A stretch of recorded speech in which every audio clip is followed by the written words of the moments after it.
subscribe, like the video, and, if possible, join Patreon. But if you don't have much money, you can support the channel by watching the novels on euroaudiobooks.com. Remember that you can participate in the polls so that your favorite novel gets published for free.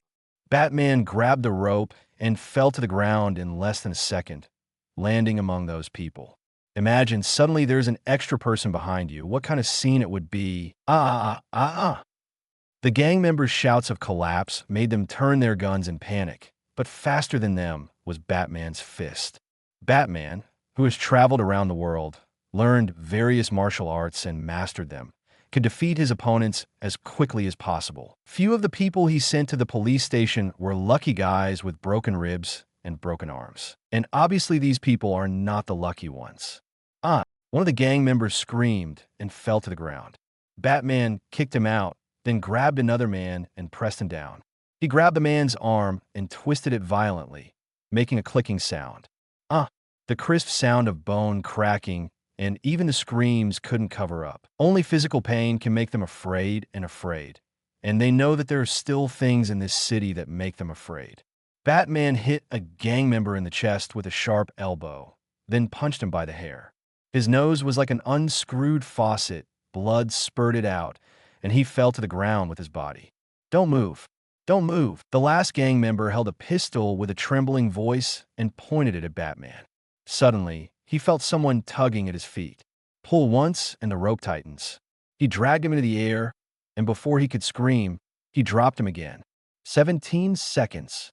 Batman turned his head and looked to the other side. With him at the center, and people lying on the ground around him, the puppeteer Barton Mathis, who was hiding behind the cargo box, clapped his hands and stood up.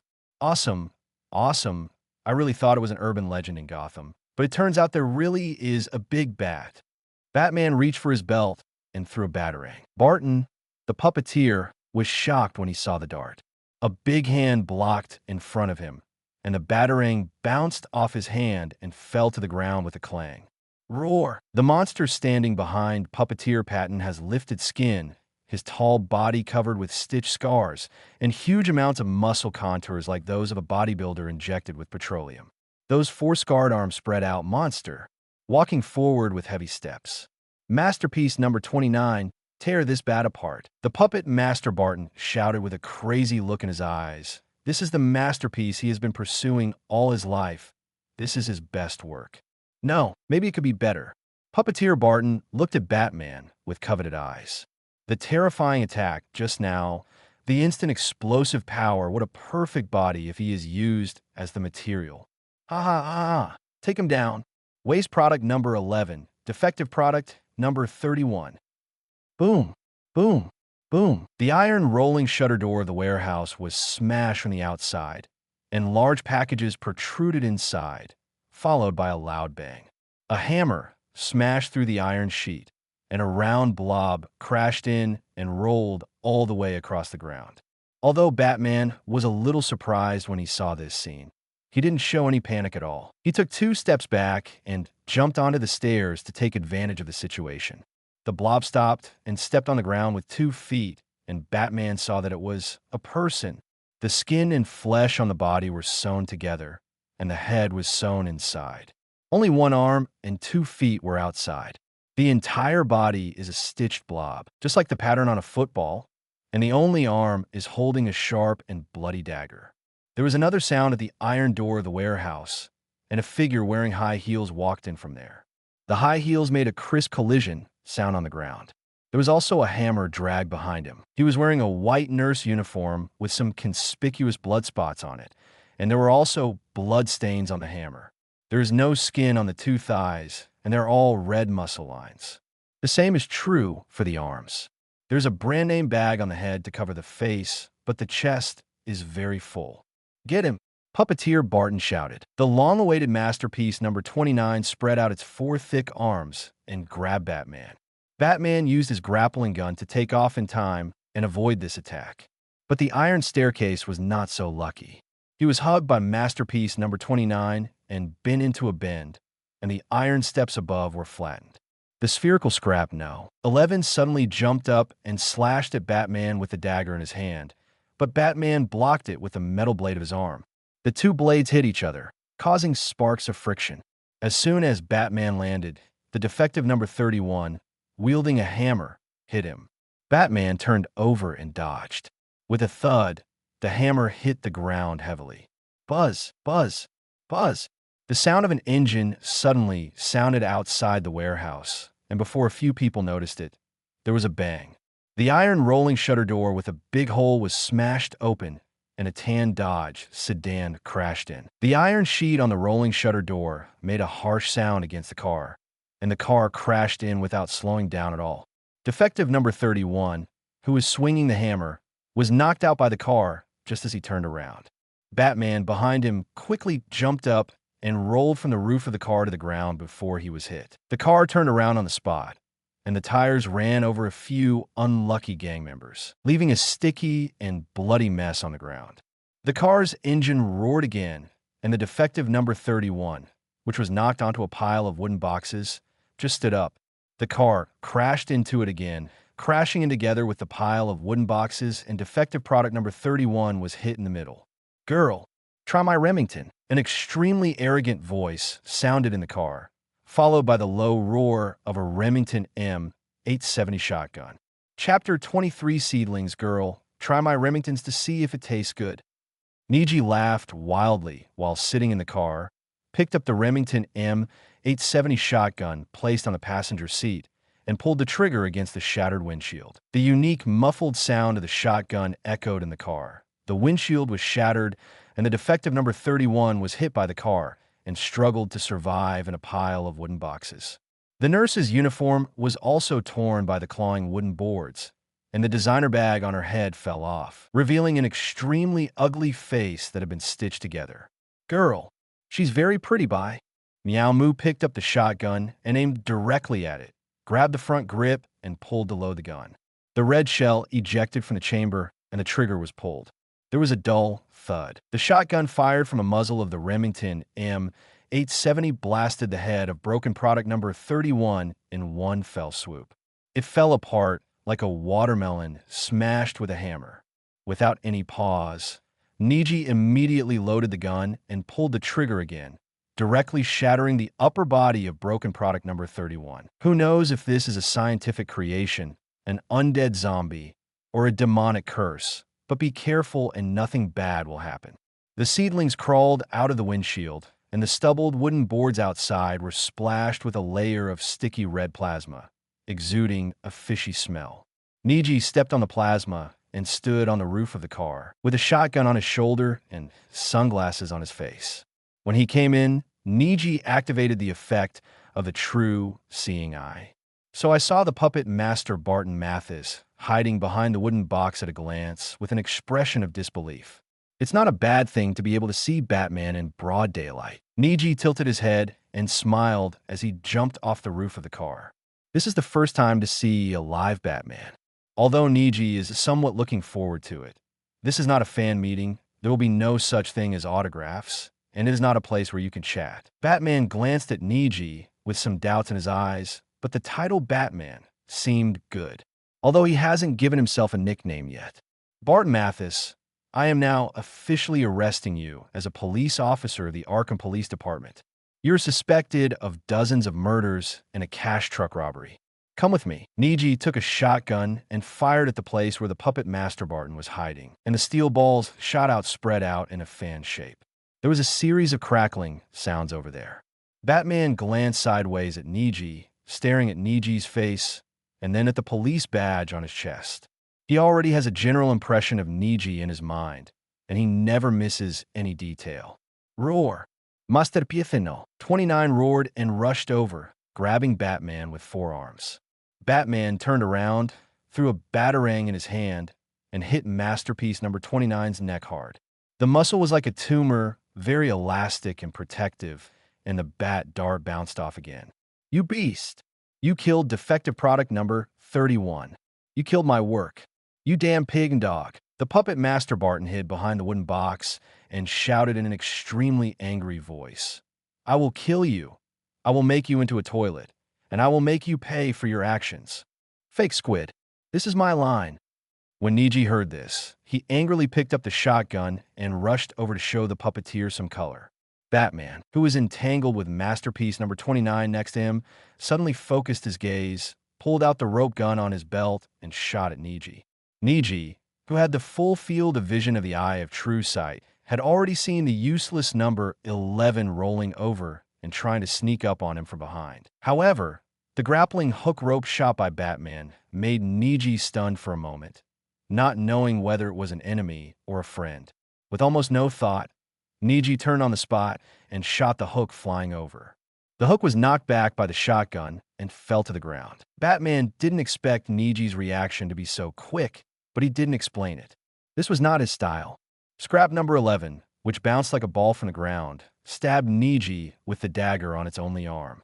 The shotgun in his hand was not loaded yet, and there was no time to load it. Niji directly raised his right arm and stabbed him hard. There was a clang and the sound of metal colliding. Batman dodges the blow from masterpiece number 29, and a spherical bomb is stuck to its back.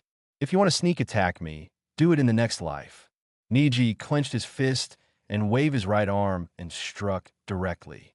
In an instant, 3 sharp blades popped out of the shark tooth gauntlet on his right arm. After blocking the dagger, the blade cut off Scrap number 11's arm like a shark showing its fangs. Scrap number 11 fell to the ground. The spherical body, less than 1 meter high, was trembling with pain. It had no mouth and could not make a sound. Niji raised his hand to load the shotgun and fired a shot at it. Scrap 11 curled up his legs and rolled up like a ball, dodging the shot. Several holes were made in the concrete floor. Boom! The bomb behind masterpiece number 29 exploded, and the impact of the explosion blew it out directly.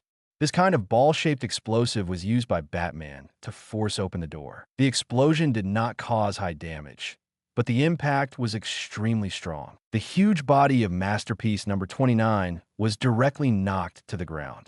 Barton, the puppet master behind the wooden box, felt his heart tremble when he saw this scene. Run! Run again! Niji carried a shotgun and directly bombarded a large area. Scrap 11 rolled quickly on the ground, creating a trail of blood behind it. It was like a football with paint on it being kicked around. The skin and flesh wrapped around him were really strong. You couldn't kill him with a single shot without getting close. Click! The shotgun chamber was empty. Niji quickly stopped, took out a handful of shotguns from his pocket, and started loading. Although his attention was on the shotgun, he was fully aware of the situation in the entire warehouse. The puppet Master Barton, who was hiding behind the wooden box, took out a pistol from his body and aimed it at Batman with some trembling. Niji looked at the scrap number 11 hiding in the car, loaded the shotgun, and hit the puppet Master Barton. But he deliberately missed it and was a little slow. As soon as puppet Master Barton fired, Niji immediately followed up with a shot. The interval was less than 2 seconds. With the effort of his front and back legs, the single shot smashed puppet Master Barton's hand to pieces. The swarms of steel balls hit his hands full of wronged souls, causing the skin to rip open and blood to flow freely. Batman, who had been shot in the chest, just turned around and looked over when he was sneak attacked by masterpiece number 29 and was almost knocked away. Batman shot masterpiece now, 29's hand with a backing grapple gun, then tied the rope to the steel beam support on one side. Are you running away, puppet master? The sewers are your graveyard, and those rats will be happy to find you. Niji warned with a smile, grabbed the handle, loaded the gun, and walked towards the car not far away. The puppet master, who was crawling on the ground, heard this reminder and ran outside quickly with trembling hands and gritted teeth, thinking that he would survive if he went out. Niji didn't pay attention to him. It would be strange if the guy outside could let the puppet master leave alive. Moreover, this guy's life is a waste, and the death penalty is his end. Only in this way can he comfort the souls of the dead. Oh, roar! One hand of masterpiece number 29 was tied to a pillar by Batman, and he struggled to pull on the rope until his wrist was broken. Niji walked towards the car, looked at the cornered scrap no. 11, and raised the muzzle of his gun with pity. I'll help you relieve your pain. The eyes in the gap between the flesh of scrap number 11 glanced at Niji and took steps to escape. With a dull thunk, The shotgun directly opened a hole in the spherical body of scrap number 11. The bloody flesh exposed the cross ribs inside, and the skull wrapped in flesh turned its eyes with eyes wide open. Niji looked coldly, clicked the gun, and pulled the trigger again. There was another muffled sound, and blood splattered everywhere. "Who are you?" Batman, who was deeply anesthetized on Masterpiece number 29 with a powerful injection of hypnotic ability agent, came this way. Niji wiped the blood on his face, turned around with the shotgun in hand, and looked at Gotham's Dark Knight Batman, although he was still a newcomer who had just debuted. The original excitement, as the adrenaline dropped, became like entering the Sage mode. "My name is Niji, a police officer from Arkham Police Department. What about you, Big Bat? Or Batman? You know me?" Batman said solemnly. "We found out that he is indeed a police officer from the Arkham Police Department. But what's interesting is that he was the person who was ultimately intercepted in the Red Hood robbery case a few days ago. But they seem to have been covered up. Alfred, the butler who is far away in the Batcave, is looking up information on the computer while wearing glasses and transmits news to Bruce Wayne, the Batman, through the radio. But Chief Gordon and the others are still searching for the robbed cash transport truck in the sewers. Why did he suddenly come here?" Alfred looked at the screen and muttered curiously. The computer information had already displayed all of Niji's information. Batman listened to Alfred's voice and said nothing. He just stared at Niji quietly, as if he wanted to see through him. "Do you know how to smoke?" "I have cool, thin cigars." Niji carried the shotgun, took out the thin cigar that he had not smoked in the car from his pocket, lit it with a lighter, and started smoking. Chapter 24 Small-Minded Batman was observing Niji, and Niji was also observing him, and the two looked at each other like this for a moment. As for the equipment Batman wears, the matte black armor has a Black Bat logo on the chest, the jagged black cape, and special combat boots, which should be the original Batsuit. Because Batman couldn't turn his head and could only look sideways, his hooded mask seemed very restrictive. "Why are you here?" Batman said with a hoarse and cold voice, his eyes fixed on Niji's eyes, as if to see his emotional fluctuations. Niji had no such consciousness at all. He just smoked cigarettes on his own, opened his mouth without any image, and blew out a smoke ring. "Of course we have to work. Why don't we get one?" "That guy's gone." Batman turned sideways and looked at the damaged warehouse door. There was a series of fresh blood stains there, dripping from the hands of Puppet Master Barton, who were injured by shotguns when he escaped. "Don't worry, he can't escape. He's just looking for his lair. The sewers are not that easy to drill into." Niji shook his head. He was here to stop Batman and let Barton, the Puppet Master, escape. How could he kill him reasonably and legally if he didn't run far away? As for sending him to prison, forget it. Niji promised Oswald that he would kill this guy, and prison was not the end. A police car siren sounded outside, as well as a fierce braking sound. The tires scraped against the ground and forced to a stop, and the car door opened. "Mumu, where are you?" Jerry was wearing a body armor, holding a revolver in both hands, and walked warily toward the warehouse door and shouted inside. Otis got off the police car wearing yellow gas mask on his face, wet leather pants and boots, and carrying an iron cage in his hand. With a clang, the iron cage was placed on the ground and opened, and a dozen rats quickly rushed in through the damaged part of the warehouse door. Inside the warehouse. "We can't chat anymore. My friend is here." Niji dropped the cigarette, but in his hand, loaded the shotgun, and fired at the rope tied to the pillar on one side. Batman's expression tightened, and he didn't understand what Niji was trying to do, but the rat that rushed in from outside pounced directly on him, causing him to quickly dodge by raising his hands and kicking his feet. "Let me tell you one more thing. Your anesthetic is not that effective." After saying this, Niji ran towards the door. As soon as Batman got rid of the two rats lying on him, he was knocked away by the revived Masterpiece number 29. It hit the loading and unloading truck next to it hard, and the whole car was shaken by the impact. Masterpiece number 29 opened its big mouth sewn with metal wires, roared, and smashed forward with 3 arms. The other arm has been torn off by Batman's rope gun. For criminals, Batman has not been gentle yet. Looking at the smashed arm, Batman quickly rolled sideways. This equipment is not flexible enough, but Batman's speed and agility are much stronger than this masterpiece number 29. The loading and unloading truck was smashed with a loud bang. The instrument panel of the vehicle was smashed directly, and the steering wheel was smashed out. Batman turned around, took out the Batarang, and threw it backhand. But this Batarang did not fly towards masterpiece number 29. Instead, he flew towards the seedlings who ran out of the warehouse door. Batman didn't have much ambition. At least he didn't want to suffer a loss. Niji, who has the eye of true seeing, has a full 360-degree field of vision. He has already seen the bat darts flying from behind. When he was about to hit, he turned around sharply and pushed forward the shotgun in his hand. The Batarang lost its accuracy when it hit the shotgun, and Niji grabbed it in his hand. Consider this thing as a meeting gift. Bye-bye to the big bat. Niji held the Batarang as if to show off, smiled at Batman, shook it, turned around, and ran out. When Batman saw this scene, the corner of his mouth twitched unconsciously. This guy is really unpleasant. Roar. Masterpiece No. 29 roared and rushed over, and the mucus in its mouth flew out with the roar. Batman looked at it with an evil look, raised his hand, and punched it. Niji ran out of the warehouse door. Jerry outside saw that he was unharmed and rushed towards him in excitement. He was kicked away by Niji. Get out of here. Where's Oswald? Niji took a look. There were only Jerry and Otis here, but the stupid dwarf who wanted to be a good guy was not seen. I asked Bastion to inform him. Because we were worried, we came first.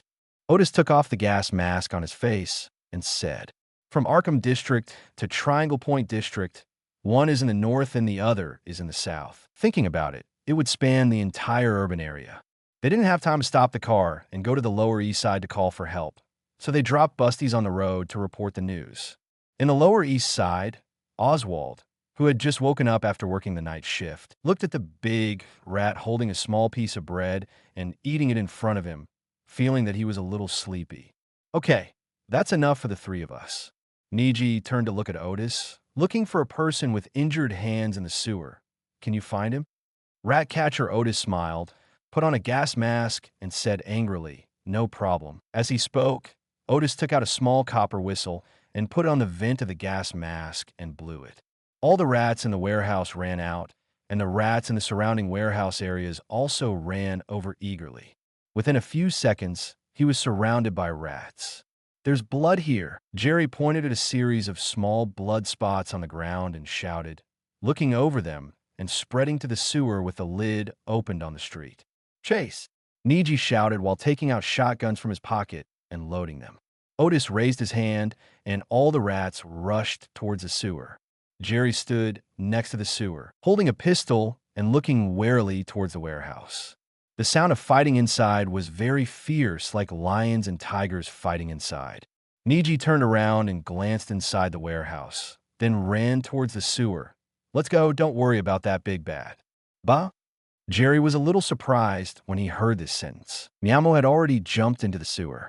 Jerry looked around and quickly jumped into the sewer, holding on to the rusty ladder with his hands and walking down. The sewer is quite wide underneath. The construction period of Gotham's sewer was earlier than that of the city. There are corridors extending in all directions in every corner of the city. Even the current Gotham City sewer is built on this basis. No one knows where the upper and lower four-story structure will lead. Otis picked up the lantern from his belt and turned it slowly, shining a light in the dark sewer, illuminating the wide road beside the sewer in front. The string of blood on the ground was licked by the mouse and followed all the way. The sewage flowing in the ditch next to it has a slight smell of sea water, which is much stronger than the smell of the sewage plant. Niji walked in the middle holding a shotgun. Jerry held a revolver and looked behind him warily, and the three of them walked forward quickly. Chapter 25, The Court of Owls. The puppet Master Barton, who was screaming in pain with his hands clasped together, ran staggeringly through the sewer. The glasses on his face looked at the fluorescent traces left on the ground, and he ran forward. I will never forgive him. I will kill him. I will kill them. Puppeteer Barton's voice trembled with pain. Blood was dripping from his hands, and the index finger of his left hand had been broken off, leaving only a layer of flesh and skin attached. But when he thought of masterpiece number 29, defective product number 31, and scrap number 11 in the warehouse, Puppet Master Barton felt a heartache. He suddenly bumped into something as he stepped forward, and two powerful bright lights shone on his eyes, causing him to scream.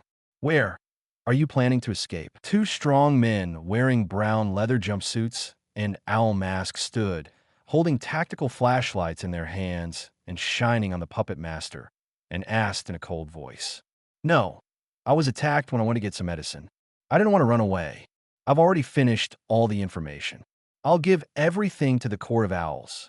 The Puppet Master Barton said with a horrified look, and finally shouted the slogan Court of Owls with a respectful look.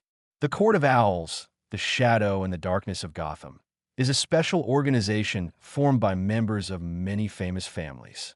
From the moment Gotham City was established, they have controlled everything in Gotham. Even the Wayne family, the founders and guardians of Gotham City, have been punished by the Court of Owls in every generation. The two gunshots in Sin Alley and the shattering of a string of pearls were their gifts and advice to the Wayne family. 6 legs in, 2 legs out, poor Bruce Wayne. It's best not to lie to us. Otherwise, the Talon of the Court of Owls, or the reserve member of the Talon, held a feather-like slender dagger and lightly patted the Puppet Master Barton on the cheek. The sharp blade slapped it lightly, leaving a long and thin scar on the cheek, and blood slowly oozed out. Okay, Durank, let him go. Another Claw Reserve member shined a flashlight on the Puppet Master's torn and bloody hands and asked curiously, "What happened to you?" "What is that?" The Claw Reserve, who was called Delank, shouted in surprise, and the flashlight light swept over him instantly. A very fast black shadow flashed past the light, and the next second the Puppet Master Barton screamed. The flashlight shone on him, and a file-sized mouse was biting his face fiercely. The Puppet Master Barton fell to the ground and rolled in pain. A whistling sound echoed around, and several rats rushed over, biting the Puppet Master Barton with clear targets. Save me! Save me!" The Puppet Master Barton screamed horribly. Whoosh whoosh. Several sharp daggers instantly pierced the bodies of the rats. One of the rats was cut in half, but the remaining head was still biting the Puppet Master. The situation is not right. Herd, take him away. Claude Frank clenched his fists, revealing 4 sharp daggers like claws between his fingers. He looked warily at the place where the Puppet Master was coming. His intuition told him that this was just the beginning. Wah! Without any hesitation, Talon Herd immediately grabbed the Puppet Master Barton and ran to the other side. These 4 words of executing orders in the training camp have already been imprinted in their souls. There was a muffled sound, and a spark suddenly appeared in the darkness. Sharp Claude Durank's eyes widened, and he hurriedly dodged based on the intuition he had honed in life and death in the training camp. He fell into the sewage with a splash. You have the right to remain silent, but everything you do will become a confession in court. Kneel down now, hold your head with your hands, and lean against the wall. Niji's voice echoed in the dark sewer along with the sound of the shotgun being loaded. With a click, Ratcatcher Otis's portable lamp lit up and the dim light illuminated the sewer. Standing in the ditch, with the water overflowing his thighs, Delank the Claw immediately threw out the dagger in his hand. Whoosh whoosh, dang dang dang, the feather-like dagger, as thin as a scalpel, hit the wall heavily. Under the swaying flames of the portable lamp, Delank, who could not accurately aim the claw, just threw it out based on intuition. Niji, who was almost stabbed, raised the shotgun and pointed it at the claw in the water and pulled the trigger. When he walked over just now, he heard the words Court of Owls. Niji had no intention of letting these people leave alive, offending the Court of Owls, which is really cursed in Gotham. The muffled sound of the shotgun echoed in the sewer. Jerry behind him was holding a revolver and pulled the trigger to fire a burst of fire. Bang, bang, bang, bang, bang. Claude Rank didn't expect that Niji and the others would fire immediately, giving him almost no chance to fight back. He could only throw himself into the sewage in an awkward manner to try to block the bullets. But there is no modified Claw Reserve, no ability to resurrect, and the ability to bear bullets with flesh and blood. The result was a flash of red on the water. Don't give him a chance. Get him. Niji loaded his gun and shot at the water again, raised his feet, and ran forward. There was a sharp claw next to Puppeteer Barton. Judging from the content of their chat, it is speculated that the puppet master is also serving the Court of Owls, so he must not be allowed to leave alive. Poof! A black figure suddenly jumped out of the water, holding a dagger and stabbing Niji. Go away! Otis, who was behind the seedlings, saw this scene and quickly smashed the portable lamp over. The sharp-clawed Frank jumped out of the water and was hit by the portable lamp, causing the dagger in his hand to miss. Niji waved his hand vigorously, and the shark-tooth gauntlet on his right arm popped out with a sharp blade to block it, and then he pulled the trigger of the shotgun. The gunfire rang out. The muzzle of the gun sprayed out, and the sharp-clawed Frank's right shoulder was directly shattered by the blast, and his arm flew out. Eat him! Otis yelled ferociously, his eyes covered with bloodshot eyes, and his manic and angry emotions were conveyed. Dozens of rats rushed over regardless of their own safety, biting hard on the sharp-clawed Frank. Jerry, who had finished rotating the bullets for the left revolver, pulled the trigger on the sharp-edged Frank, who was still trying to struggle, and emptied the bullet chamber. Niji didn't hesitate at all. After the shooting, he immediately turned around and chased forward. Otis and Jerry would solve everything. And this is exactly what happened. In less than a minute after the seedlings left, the crowded rats rushed over like a wave and gnawed the sharp-clawed corpse into white bones. Jerry picked up the lantern and kicked the skull, which still had some flesh and blood, into the water. This strong white man no longer had the usual cheerful look on his face, only a serious and cold look on his face. No one can talk about this, Otis Flanagan. Otherwise, we will all die. Jerry directly called Otis by his full name, which also let the rat catcher Otis know the seriousness of this matter. As orphans from the Lower East Side, they knew the meaning of the nursery rhymes that had been passed down from generation to generation in Gotham. I never betray a friend, even at death, Otis said with a firm voice, looking at Jerry without any hesitation. Walk. Jerry handed him the lantern and chased forward with the revolver. His anxiety reminded him of the nursery rhyme passed down from generation to generation. Beware of the Court of Owls, which will monitor your travels at all times. Peeping at Gotham City from the dark, hidden in the attic with low walls. He is with you when you are at home, and he is also present when you're lying on your bed. Never mention his name, for the sharp claws will hunt for your head. Chapter 26, Life and Death Crisis Stop.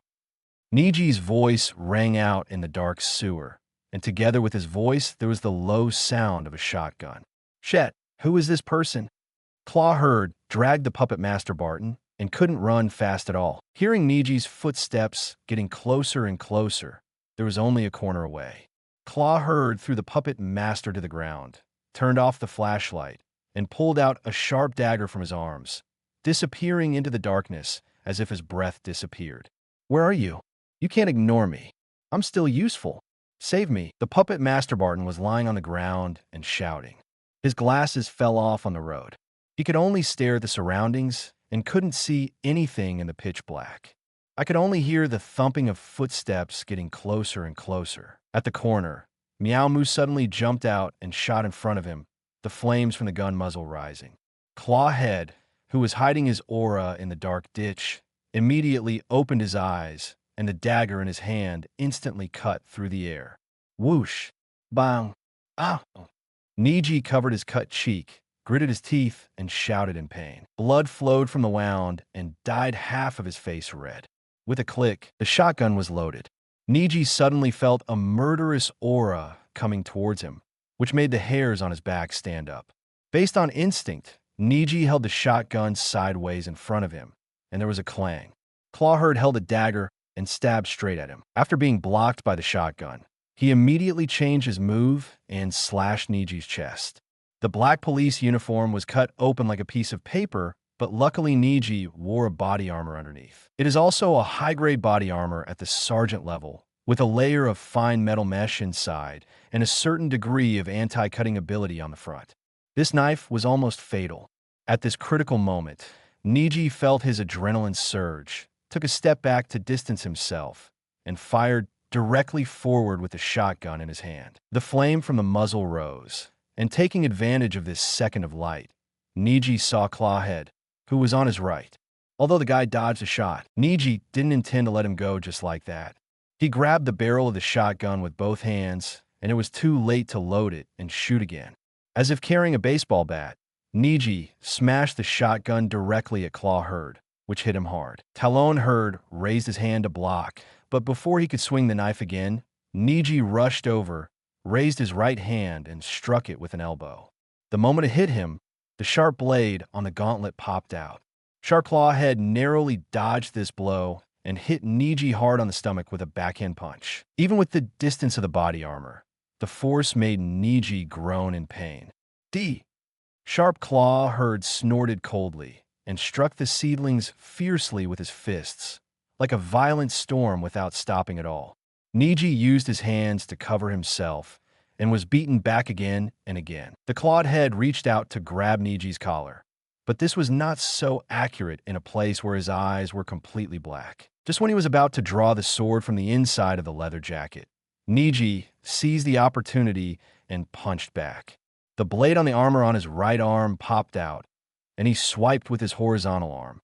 A squeaking sound, that soft touch. Niji could clearly feel the blade on the armor slicing through Clawhead's flesh, but the cut was not deep this time.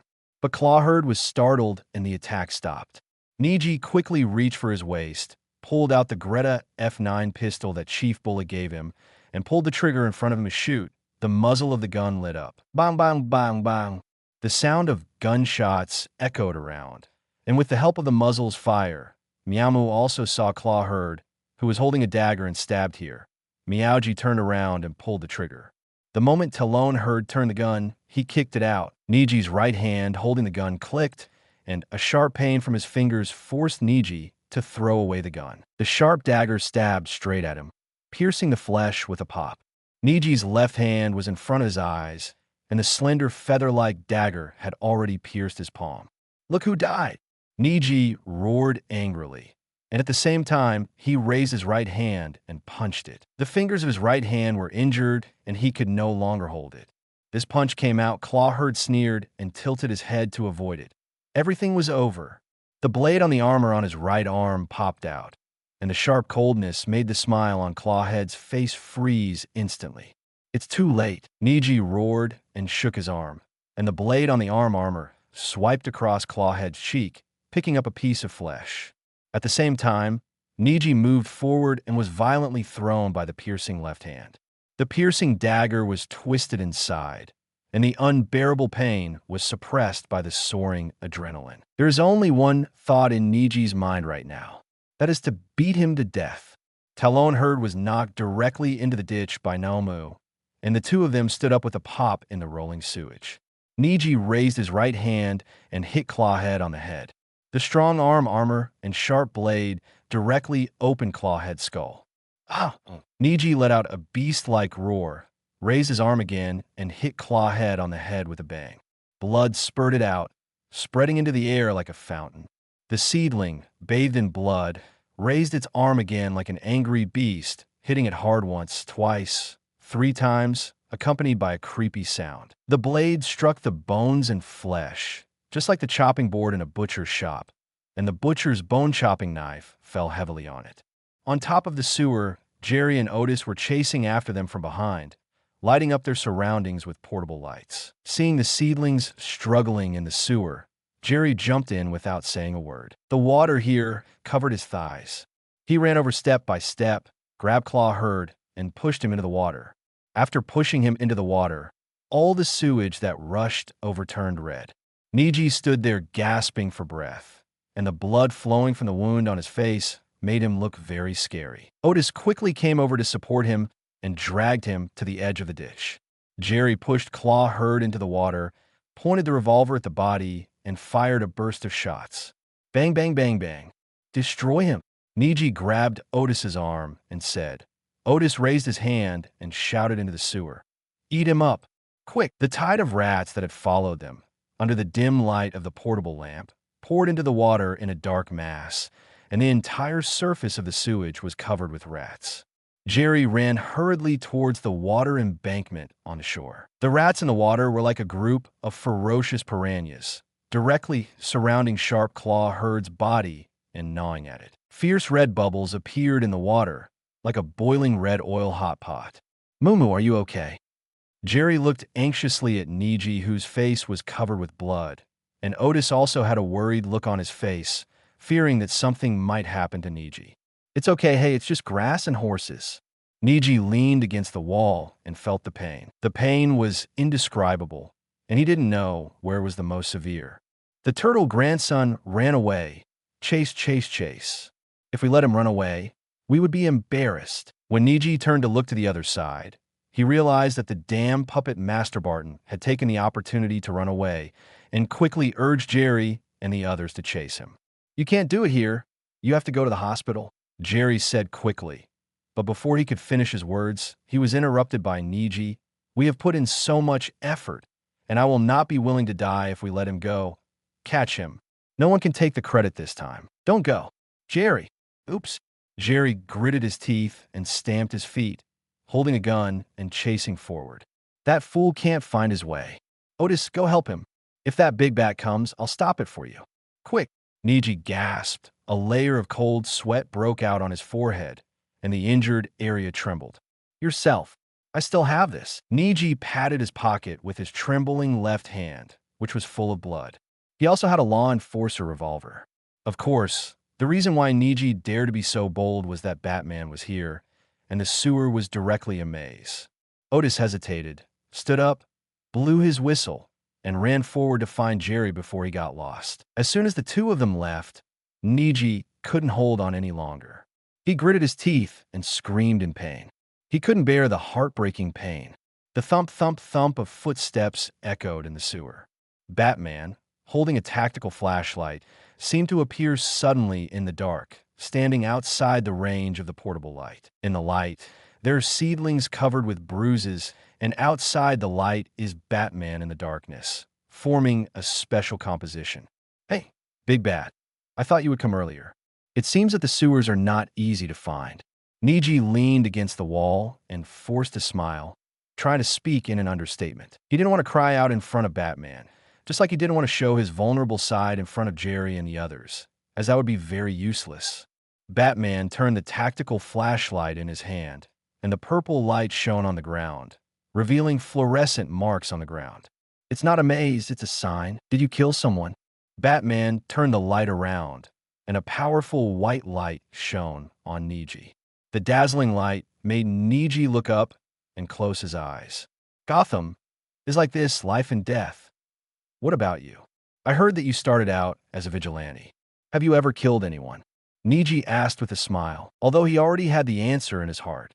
The reason why Batman is because he has his own persistence and bottom line. If he didn't have that persistence, Gotham is a shittier place. Just like the Three Kingdoms without Liu Bei's Shuhan, it would just be an era of chaos. This is Batman's biggest shortcoming and also his biggest advantage. Because of this persistence, he is Batman. You're injured seriously. Batman did not answer Niji's question, but looked at his right hand with twisted fingers, his left hand that was pierced by the blade, his scratched and injured cheek, and his ripped clothes. Niji wanted to laugh, but his body could no longer bear it, and the blurring vision made him close his eyes. Chapter 27 Wayne Ring, he's awake. Ah, you're awake. Can you hear me? Hello. Ding. Adventure treasure. Discover obtainable items. Niji slowly opened his eyes and looked at several lights shining on him. The dazzling lights made him uncomfortable, and he couldn't help but raise his hand to block it. I quickly recalled what happened today, the Puppet Master, the Court of Owls Batman. Niji suddenly sat up and asked quickly, where are Jerry and the others? Where are the people? Where is Batman? As he asked, Niji turned around and looked around. He was still at the sewer wall, surrounded by a group of police officers. Looking at the familiar police uniforms and the metal police badge on his chest, Niji breathed a sigh of relief again. Jerry? Is he your partner? We have sent people to find you. When we found you, you were lying here. Niji looked over after hearing the sound, and his eyes gradually adapted to the light, and he saw the man clearly. He was wearing a brown windbreaker, a pair of black-rimmed glasses, and a beard on his lips. James Gordon, the current head of the crime division of the Gotham Police Department. How do you feel? We will take you to the hospital as soon as possible. Gordon said seriously. Brock called us over as soon as he received the call from the police. Thank you for your hard work. Niji smiled, and the pain in his body became much lighter before he remembered something. How long have I been asleep? Gordon shook his head. I don't know. We just found you, and you woke up. The injuries on your body. Niji reacted and looked down at his left hand that had been pierced by the dagger. It had been wrapped with a special bandage, and first aid treatment was given. It was much better than before. Hey, that guy's quite clever with his hands. Niji waved his hand with a slight smile. Who? Gordon asked in surprise. Batman is the big black bat. Batman? Gordon turned his head thoughtfully and glanced at the traces painted on the wall. Thank you, Chief Gordon. My companions are still chasing the puppet master. Please provide support as soon as possible. Niji said quickly. Don't worry. We have sent a search team to inspect every sewer outlet in the Triangle Cape area. We will know their situation soon. Gordon nodded and said, he is the fire captain now and has to go everywhere, but at least he can do something. By the way, Maroney was also in that warehouse and was directly arrested by us. Gordon paused and said a little guiltily, I was very sorry about the Red Hood robbery earlier. With that said, Gordon stood up and raised his hand to salute Niji, and the surrounding police officers also raised their hands to salute. If he could have rushed there earlier that night, he would never have let that shameless first take the credit. When the Arkham District Police car was fished out of the Gotham Canal, Gordon only felt heartbroken when he looked at the bullet holes in the police car. He was really risking his life to chase the red-hooded robbers. How long has it been since Gotham had such a police force? No need. Last time we also... Oh, let's not talk about it anymore. Let's get to know each other again. Arkham Police Department, Police Officer Niji. Miyamu sat on the ground and raised his hand in salute. Gotham Police Department, Major Crimes Captain James Gordon. Niji sat on the ground and waited for a while, then stood up holding onto the wall. Chief Gordon led people along the road to search for Jerry and the others. Niji is not worried about Jerry. Otis can't stop them in the sewers here. But what concerned him was another thing. There was something here. I feel like it's right on the corner opposite the sewage channel. Niji looked at the dark corner over there. There were 3 policemen around him. They were originally going to carry him away, but he refused on the grounds that they would wait here for a while. But if you want to go over, you have to cross the 5-meter-wide sewage channel in front of you. It's okay to go over like this, but you may be fished back halfway through. Moreover, he didn't want others to know that he had found something here, as it would be embarrassing if it was used as evidence. Niji thought for a moment, and suddenly thought of a way. His face changed into a look of horror, and he shouted, What's over there?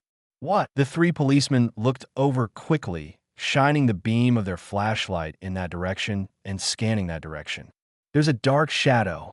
It doesn't look like a mouse. Could be a puppet master. Go over and have a look. Niji said a few words and immediately jumped into the sewer and walked over there. The 3 policemen blinked and quickly followed. Just kidding. The wounded are so violent. How can they still stop there? And how can they still hang out in the police station in the future? Go over and take a look. Be careful. Miyamu climbed up the embankment of the canal over there, pointed toward the corner, and whispered. 2 policemen pulled out their guns, and the other policeman pointed there with a flashlight. The 3 of them walked over while covering each other, with Niji following behind. There are 3 low-lying passages on the other side of the bend, and the water passing there makes a rushing sound like a waterfall. The 3 policemen walked forward slowly. Niji reached out and touched the wall behind him. The feeling in his heart was getting closer and closer. It was in a gap in the wall at the corner. Niji dug his fingernails into the cracks in the bricks. The broken fingers on his right hand were reset by Batman, and a plastic bandage was added to the outside for protection.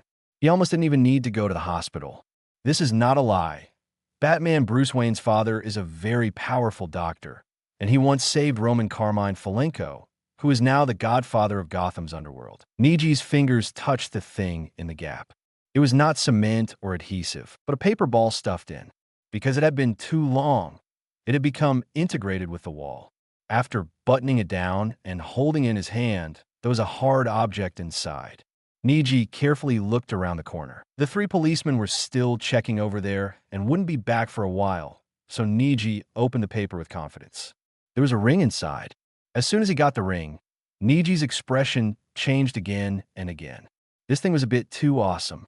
Wayne ring, a wishing object, a relic of Alan Wayne, the founder of Gotham City. Holding this ring allows the Wayne family to fulfill a wish for you. Miyamu didn't know what to say for a moment. Let the Wayne family fulfill a wish for you. The Wayne family. This ability is a bit too powerful. It can no longer be described as ability. It is like a weakened version of Dragon Ball. However, what interests Niji even more is the name of the founder of Gotham City, Alan Wayne. If I remember correctly, this guy should be the 6th generation head of the Wayne family, Batman Bruce Wayne's great-grandfather. Because he was unwilling to go along with the Court of Owls, he was captured and imprisoned by the Court of Owls in his later years. He was tortured in the sewers and imprisoned until death. It also triggered the Court of Owls' curse on the Wayne family.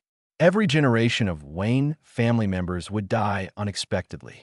Niji frowned and wiped the ring with the corner of his clothes. Even though it had been thrown here for more than 100 years, the surface of the ring was still as clean as new, with the W on the Wayne family crest on it. On the outskirts of Gotham City, underneath the mansion of the Wayne family that has been passed down for generations, is the Batcave. This place is not so technologically advanced yet, and it still looked very quaint and primitive.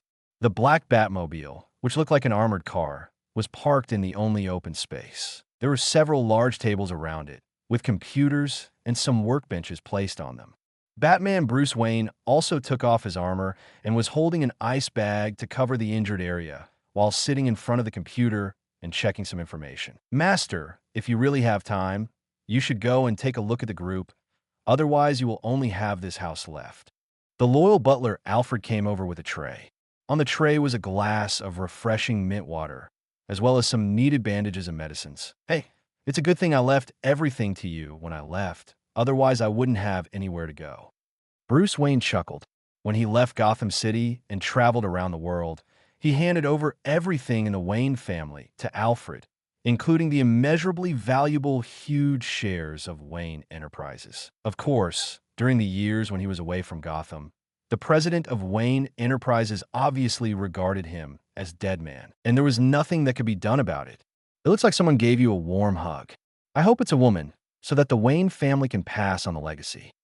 Alfred said with a hint of ridicule, picked up the medicine and applied it on Bruce's injured back, but his tone contained the emotion of an elder urging marriage. Bruce pretended not to hear anything and continued to look at the information on the computer, then clicked on a police surveillance video. In the video, a police car was chasing a bus. At the driver's window of the police car, a man leaned out and shot at the bus. The video paused, and Bruce Wayne stretched out his hand to adjust the video screen. It gradually zoomed in and became clear. The man who leaned out of the car window, regardless of a danger, was the policeman he met today. Nike. Bruce muttered softly. Alfred looked up at the screen, lowered his head, and said, Gotham still has serious police officers, and we need such police officers. Maybe you can consider retiring. He didn't want Bruce to become Batman at all, facing those bullets and bullets all day long, as well as those scum and scum, and finally coming back with a scar body. Oh, Bruce shook his head, moved his shoulders, and raised his hand to look at the skin back of his hand. I need equipment to fight those large creatures. It's best to knock them over directly. Bruce clenched his fist and waved it. Then what reason are you using to get equipment from Lucius this time? Rock climbing, gliding, or boxing with gorillas? Alfred counts Bruce Wayne's reasons. That's a good reason.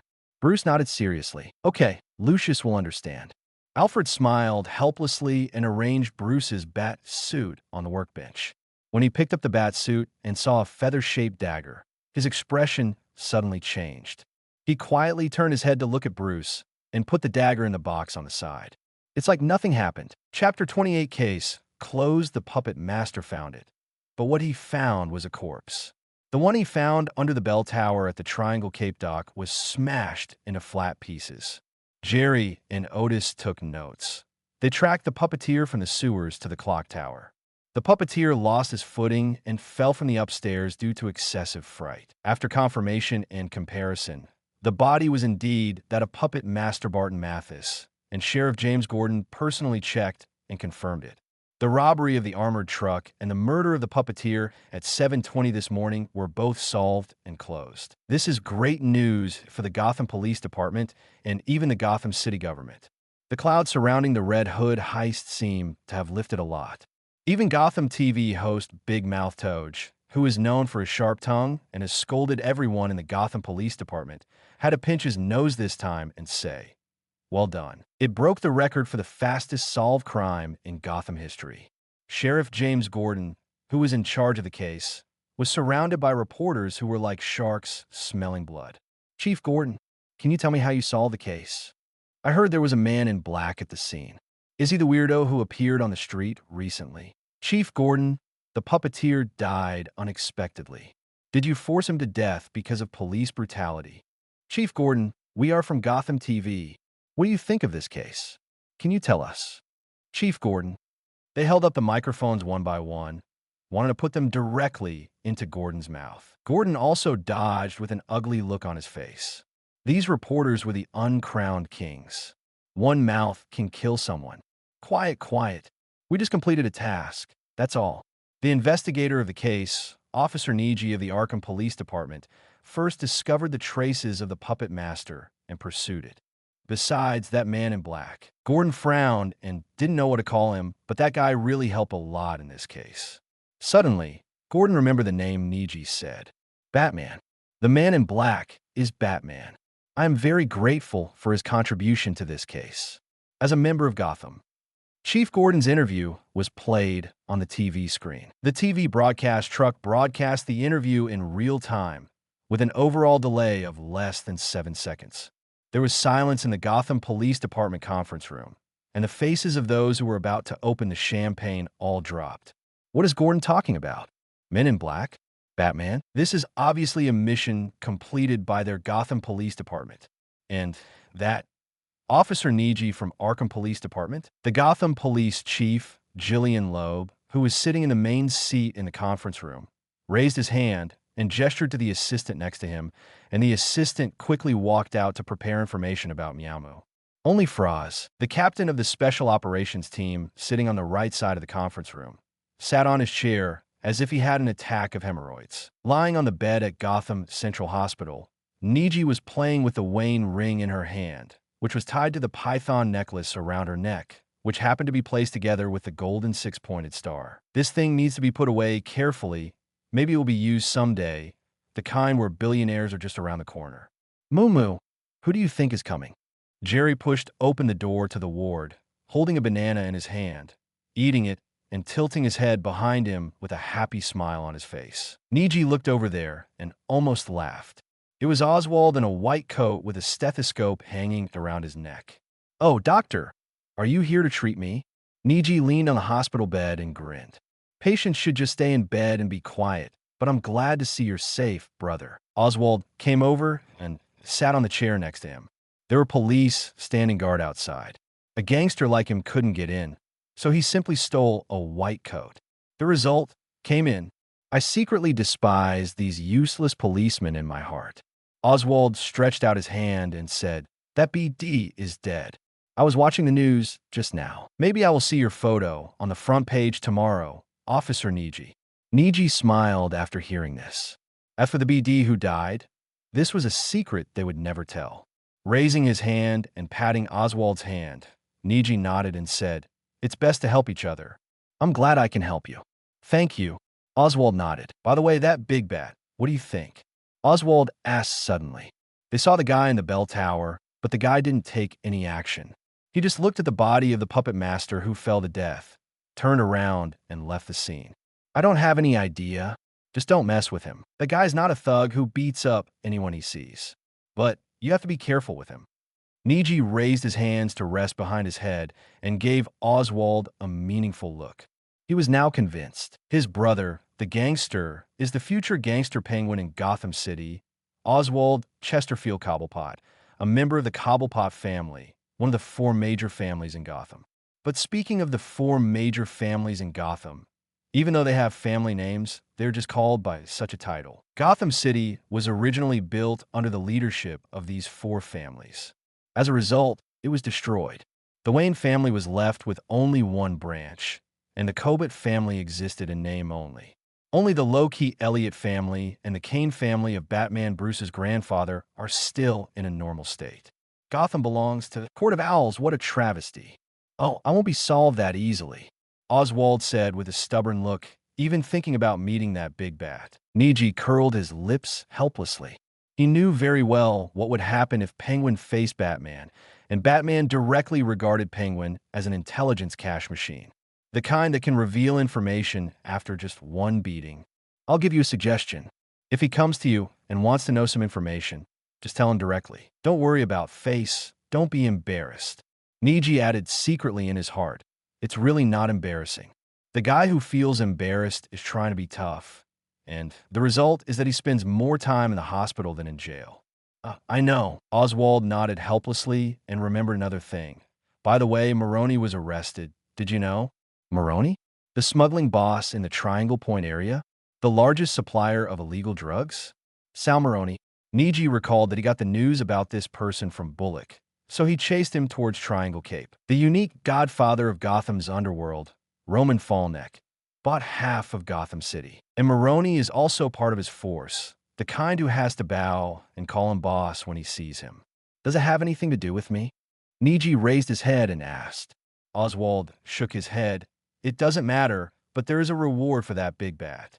If you kill him, Maroni will give you $500,000. Chapter 29 Hero. On the fifth day after the Puppet Master closed the case, the Gotham Police Department held a celebration party.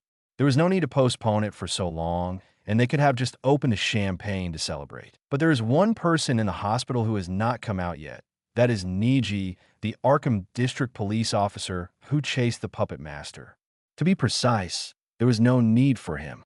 But Gordon announced it directly in front of the media. Now everyone in Gotham knows that it was Niji who solved the Puppet Master's case. And that street vigilante Batman. Bah, what kind of Batman? We are the ones protecting this city. A senior police detective held a wine glass in his hand and cursed angrily, drinking down the champagne in the glass. This celebration dinner was held directly at the Gotham police station, and some media reporters and dignitaries were also invited. Even Gotham Mayor Don Mitchell Jr. came in person, and the scene was very grand, just to stabilize the recent tense situation. As for the long-awaited Niji, he was promoted 3 levels in a row and became a senior police detective, one step away from the sergeant. Above the chief is the deputy director, and the director's position is different, but it still depends on the location. The Gotham Police Department is the city bureau, and the Arkham Police Department is the regional branch. The difference is still very big. Jerry has also been promoted. The annual salary of a third-level police detective starts at 60,000 yuan, and he also has an exclusive car. It was a police car given to Niji and the others in recognition of the Gotham Police Department. The new model of Urban Hummer H2, with police painting, is lighter in weight than the military model, but has increased bulletproof resistance. It was originally intended for the Special Operations Team. However, at the suggestion of Chief Bullock, the person in charge of the doll case, the car was assigned to the Arkham Police Department. It's very lively. Mayor Don Mitchell Jr. stood on the stairs on the 2nd floor, looking down at the buffet banquet below with a plain smile on his face. This smile is real, and the Gotham Police Department handles cases quickly, and his face is proud of it, so he will not be pointed at his nose and scolded. Yes, the big boss of Gotham Police, Chief Jillian Lowe, walked over, gently held the fence with his hand, looked at the city bureau door, and said in a voice that only the two of them could hear, Maroni has been arrested, and things are a bit difficult to handle. Mayor Mitchell took a sip from the wine glass, and the smile on his face disappeared. He has his own way and can get out, but that big bat has caused a lot of trouble recently. As he spoke, Mayor Mitchell snapped his fingers behind him, and a newspaper was delivered to him by a sexy and beautiful secretary. Captain Luo turned around and took a look. On the front page of the newspaper was a photo of Batman. The photo was very blurry with only a black outline. The title was The Hero of Gotham City. Who is he? Can a masked weirdo be called a hero? Isn't this hero a bit cheap? Do you know what those people on the streets of Gotham say? Mitchell raised his hands and took a step back. It's all those boring things anyway. Gotham doesn't need a hero. He's just a dash. Before Loeb finished speaking, the door of the city bureau was pushed open and Gordon walked in first. The second person who came in was the protagonist of the banquet. As soon as Niji, who was wearing a black police detective jacket, came in, the reporters immediately picked up their cameras and a burst of flashes lit up. Criminal! Look, our hero from the Gotham Police Department is here. Mayor Don Mitchell Jr. walked down the stairs with an amiable smile and held Niji's hand. "Oh my God, you are so young." Mitchell said in surprise that although he had already read Niji's information, he knew very well how to perform in public. "Hello, Mayor." Niji nodded quickly. The cameras in the hands of the surrounding reporters kept clicking. Tomorrow's headlines will be about the heroes of the Gotham Police Department. Chief Luo also smiled and shook hands with Niji solemnly. "Our Gotham Police Department lacks elites like you. I heard that you and Chief Bullock work well together." Niji smiled awkwardly when he heard this. When he turned his eyes to the side, he saw Chief Bullock at the edge of the banquet hall, holding a hot dog in one hand and a wine glass in the other, enjoying his meal. When Bullock saw him, he put down his wine glass, wiped the hot dog on his neck, and said something with his teeth bared. Even without understanding lip reading, Niji knew that Chief Bullock was complaining about his Dodge sedan. "What are you talking about?" Gordon came over, picked up a toothpick, inserted a piece of apple, and ate it, looking at the place where Bullock was showing his teeth. "That kid is coming to the Gotham Police Station, hero." Bullock took back his attitude and took a sip of his wine. "He deserves this title. He is 100 times better than stubborn old guys like us. I don't want him to come. Such a good seedling should not be left here. The water here is very deep." Bullock shook his head. He knew what the Gotham Police Department was like better than Gordon, who was stubborn and conservative and did not accept dirty money. "Did you read today's newspaper? Batman has been on the headlines for 3 days in a row, and I bet there will be more tomorrow." Gordon picked up a glass of champagne and took a sip. Bullock shook his head when he heard this. "Who was thrown at the door of the police station tonight? That guy only knows how to mess around. But Maroni has put a reward of 500,000 yuan on him." Gordon didn't speak, just looked at the banquet in silence. As a policeman, he didn't like Batman, but as a member of Gotham, he just wanted to say that Batman was right. Batman doesn't care what gang you belong to or what boss you are. As long as you do evil in Gotham City, as long as you are seen by him, he will beat you brutally, then tie you up and throw you at the door of the police station. Every night, some guests are welcomed at the door of the police station. Maybe tonight will be no exception. Gordon turned to look at the door of the police station. On the streets of Gotham City, a gangster holding a dagger screamed and escaped from the dark alley.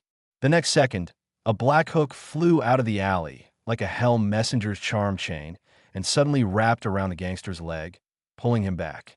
"No, I don't dare anymore. I don't dare anymore." The gangster threw away the dagger, grabbed the cracks in the bricks on the ground with both hands, screamed in horror, and begged for mercy.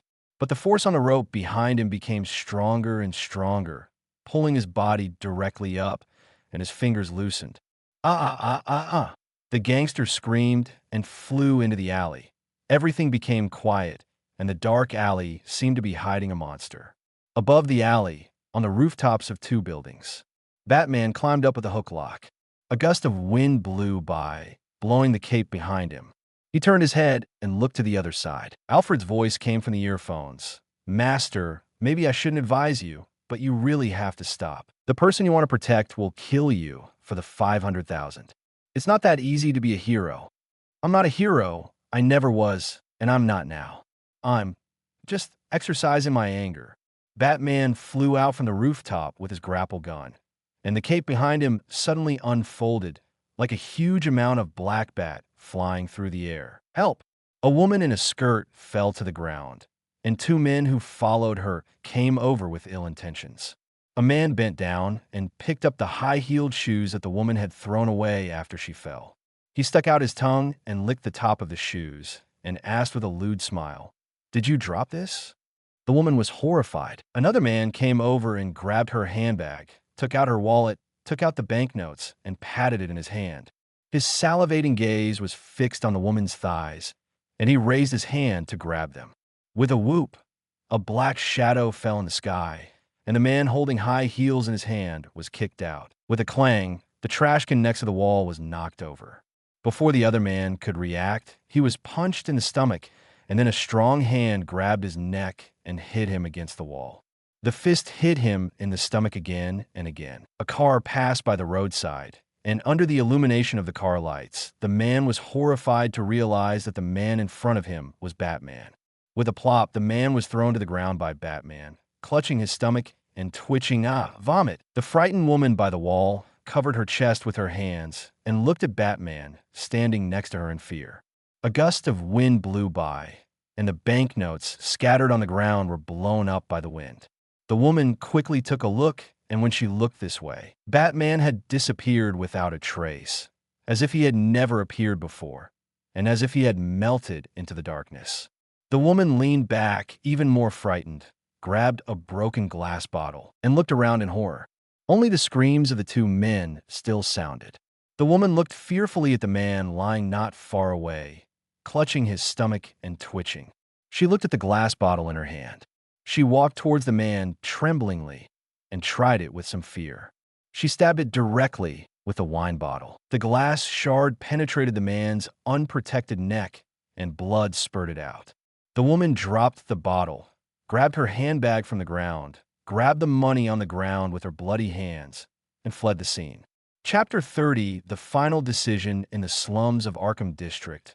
Ratcatcher Otis was walking away in a thick coat. Tonight, he distributed the last money he stole from Chief Weaver's house to those who needed money. He also let a mouse bite a drunken BD who beat a child. Busties secretly put $20 in the child's pocket, hoping that he would be fine. After walking out of the crowded and dilapidated slum, Otis took a deep breath. Today was not without good things. Some people also left here with a favor given by the mice. Otis recalled that the guy in overalls who delivered bread to Bastion with a playful smile was good at everything, but his jokes were so bad that he couldn't make people laugh at all. In this way, he still has to take his pregnant wife to pursue his dream of being a comedian. Otis can only shake his head. That guy will return to this desperate slum again. As soon as he walked to the sewage treatment plant, Otis saw a young man carrying a stick and a big box, standing at the sewer entrance and waiting anxiously. Behind him was a bicycle with a flashlight attached, and the white light from the flashlight shone on the wall. Otis reached for his waist, grabbed the pistol, and walked over there. It's not like he hasn't been noticed in the past few days. Several rats who went to deliver money were beaten to death. Because he had experienced that situation, Otis never dared to take it lightly. When the young man saw Otis, he quickly asked, "Excuse me, are you Mr. Flanagan?" Otis asked cautiously, "Do you know me?" "No. It's a meal that your friend ordered from our store and asked us to deliver it. I'm Parker Carmen from the Mexican restaurant. This is a dish that Mr. Niji gave to you. He said it was celebration drink." In the Gotham Police Department's logistics evidence room, Riddler Nigma was sitting at his desk sorting out several newspaper clippings, patiently pasting them on the back of an old poster. Today was the Gotham Police Department celebration dinner, but no one asked him to go there, and he was too lazy to mess around with those useless people who thought they were smart, so he just didn't interfere. The newspaper clippings were pasted with a photo of Batman on it. Nigma found a white marker pen from the drawer and drew a white question mark on the face of Batman's photo. "Who are you?" "That's a good puzzle." Nigma leaned on the chair, his eyes eager to try under his black-rimmed glasses. He was interested in all puzzles, but of course he had no chance to be interested in anything else. The door handle of the evidence room was turned open. Nigma immediately turned his head and looked over, then reached out and grabbed a cane next to the table. The door was pushed open, and Niji, who was supposed to be the protagonist of the celebration dinner, poked his head in and whistled, scanning the surroundings. "Niji? Why are you here?" Nigma asked, a little surprised. "I'm just looking for you to play with." Niji smiled mischievously, opened the door, and walked in. The police detective jacket he was wearing was bulging as if he was pregnant. "What's wrong with you?" Nigma stood up and looked at Niji very strangely. "Look, this dinner is really sumptuous." Niji opened his jacket, took out 2 bottles of champagne, and knocked on it. "Golden Rose. I have never seen such wine. Niji curled his lips and shook his head while taking things out of his arms. There were 3 bottles of champagne, a bottle of red wine, and a red Boston lobster stuffed in his jacket. Finally, he took out 2 wine glasses from his belt, which left Nigma stunned. Niji put the wine glass on the table, poured the champagne, and handed a glass to Nigma. When I saw you weren't here, I knew you were definitely not invited, but you have to have a drink at today's celebration. Without your help, I couldn't find that BD. Saying that, Niji took out the notebook that Nigma sent to him from his arms. When he was in the hospital, Niji read it carefully several times and became more convinced to accept Nigma's idea. Dear, Nigma smiled, and before he said anything, Niji picked up the wine glass, clinked it with him, and drank the wine in one gulp. Don't say anything. I don't know if there will be another chance to drink a celebratory drink. Cheers! Niji smiled cheerfully, picked up the wine bottle, and poured another glass. Enigma also picked up the wine glass and drank it all in one gulp. Hero, Nigma smiled awkwardly. Although he is just an inconspicuous little transparent person in the Gotham Police Department, he knows the rules here clearly. When a sapling is put on the altar of a hero, it will definitely be shattered into pieces when it finally falls. But after checking the information on seedlings, Nigma also knew how difficult it was for a person who came out of the slums to reach this point. Hero? Do you want to be a hero in the Dung Beetle? Oh, even though the Gotham Police Department is the headquarters, it's really not as good as Arkham District in my eyes. Niji shook the wine glass and poured another glass into his mouth. How could he not know what the Gotham Police Department looked like? Gordon was walking in front of him. Did anyone welcome him? No, because he said the wrong thing. Because he supported Batman. There is no need to predict the seedlings. It is still early for Gordon to have a hard time. Hearing what Niji said, Nigma didn't want to show off. There were not many people in his eyes, and Niji was an extremely unique one. You can't be in the Gotham Police Department. Just like you said, go back to Arkham. With your current ability, you can definitely take over as the next director of Arkham. Although Arkham District is a poor place, you can move around and go to other districts, such as bustling places like the Diamond District. Nigma became energetic as he spoke, perhaps because of the wine, or perhaps because he wanted to talk. Now, in the Gotham Police Department, Chief Loeb dominates the sky with one hand, and the chiefs are all useless, except Gordon. But that guy will be unlucky soon. If you can seize the opportunity and solve a few more major cases, you can fight against the general administration. Good guy, how many big cases are there? How easy is that? They all worked hard, look here. Niji raised his hand to show it, and the needle scar on his left hand that was pierced has not been dismantled. There's a chance like him. Nigma picked up the poster on the table, pointed at Batman, and said, finding this guy's true identity, it will definitely make your reputation rise again. Looking at the question mark on Batman on the poster, Niji fell silent and finally shook his head. Are you interested in him? I'm only interested in puzzles. Nigma put down the poster, took a drink from the wine glass, raised his head, and exhaled. Niji, am I a loser? Niji took out the cigarette case from his arms and was about to light one. Smoking is not allowed in the evidence area. You can go to the toilet. Niji put the cigarette in his mouth back. Edward, you are a smart man, smarter than me. Your talent should not be buried in this place. This small place is not even 20 square meters. Come with me. Although Arkham is small, it doesn't have so many restrictions. We can do our own business. Edward Nigma, I need you. I need a think tank who can help me find my flaws, an indispensable smart person. And that person is you. I, Niji, a young gangster who came out of the slums of the Upper East Side, has made it this far and could drink with you. Is that enough? I'm not afraid of death. I'm afraid that I'll die unknown. I'm not worthy of the word hero. I'm just an ordinary person who wants a little more. We are all the same. We don't have the kind of invulnerability or super ability to fly into the sky and escape from the earth. We are all people who will die with one shot in the head. Edward, come and help me. Niji stretched out his hand and looked at Nigma seriously. Nigma didn't talk about any more puzzles or chattering topics, but looked at the seedlings seriously, as if he was making the most important decision on the crossroads of life. Don't regret it. I'm very picky. Nigma stretched out his hand and held Niji's hand together. The two looked at each other and smiled. Everything was self-evident. Chapter 31 Beating. Faraz, the captain of the Special Operations Team.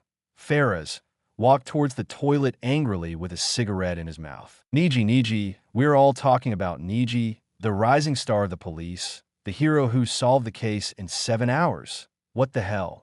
Faraz pushed open the toilet door and walked in. He took out a lighter from his pocket and lit it. He didn't notice that someone followed him after he left the banquet. Jerry Cabson, who followed him in, clenched his fists. The BD in front of him had taken the credit for their lives in exchange for it. How could he let him go? Hey, borrow a fire. Who? Faraz turned his head away with an unhappy look. There weren't many people who dared to borrow fire from him in the Gotham police station. Aren't they afraid of being beaten by him? As soon as he turned his head, Jerry punched him. The unsuspecting Faraz was hit hard by the punch, and he took several steps back to stabilize his body. Blood stains oozed from the broken corner of his mouth. Bah! What? ABD. Faraz spat out a mouthful of blood and punched him. Although he boasted a lot and told a lot of lies, one thing was right. He was really a retired Special Forces soldier. The force value of the Gotham Police Department is also among the top, which is worse than Gordon.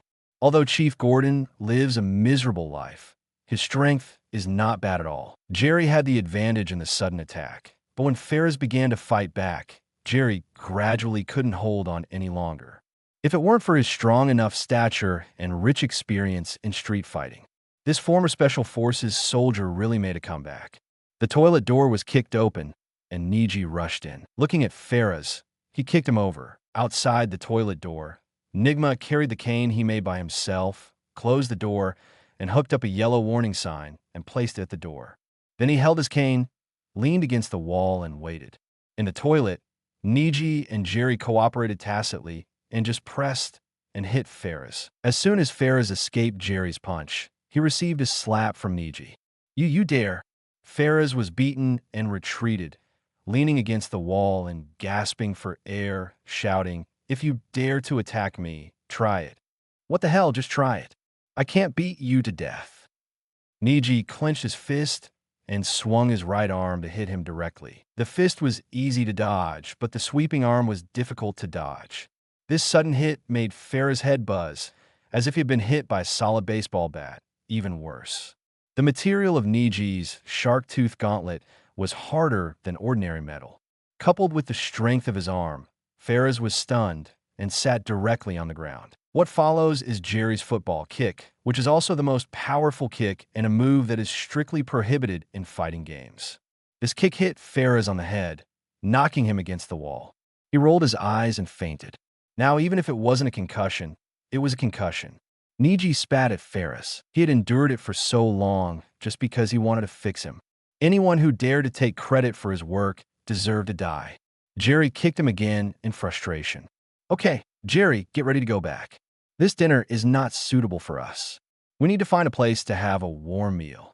Niji turned on the faucet next to the sink and washed her hands. She looked up at the mirror. The scar on her face was not obvious anymore. Fortunately, the clawed dagger was sharp enough, and it was just a scratch. Therefore, scars form quickly, and there is no need to suture the scars. The toilet door was pulled open. Niji wiped her hands and walked in. Enigma walked over with his cane, poking the ground. Jerry closed the toilet door, hung the warning sign on the door handle, looked around before following. Have you decided? It's going to be a blockbuster. Nigma said that he had already assumed the position of military advisor and began to think about their future. How about I just loudly support Batman? I really want to see Director Luo put on a bad face. Niji wiped his hands with a paper towel, with a malicious smile on his face. Batman's winter is not that easy. If he can gain a little favor, it's not a loss. Batman? He can indeed be used as an ally. As long as we exercise violence and responsibility within the order, he should not attack us. By the way, aren't you curious who he is?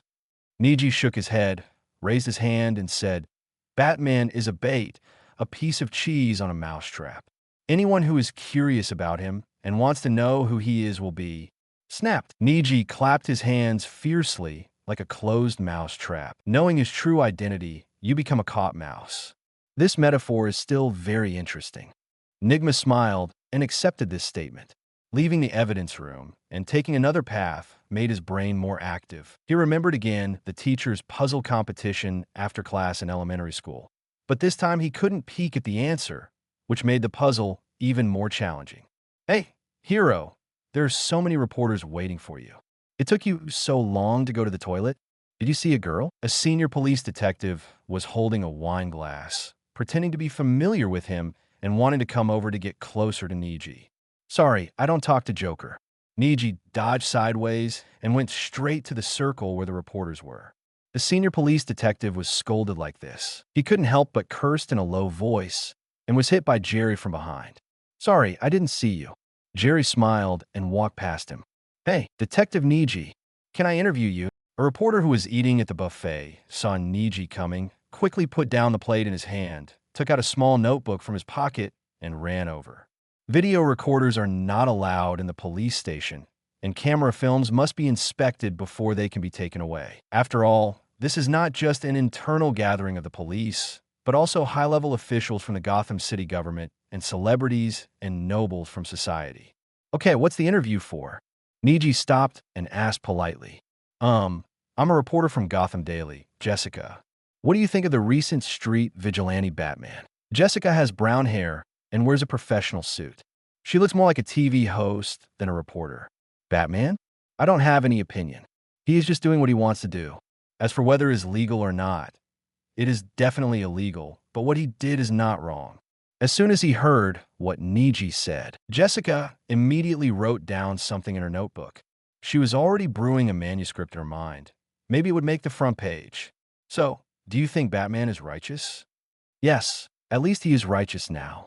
He stands on the side of most people in Gotham and saves the weak who are harmed by evil. At least, yes. Who knows what will happen to him in the future? But now he is a hero who protects the weak, a knight in the dark. The nights in Gotham are never as peaceful as they appear. Night in the dark. This is it. Jessica shouted in surprise. This is the title. Tomorrow's front page headline. A private interview with the police hero Niji, the street vigilante Batman, is the night in the dark. Niji looked at the female reporter's excited look and couldn't help but shook his head inwardly. He knew something from Riddler Enigma. The police will soon take action against Batman. His presence has disrupted the order in the darkness of the city.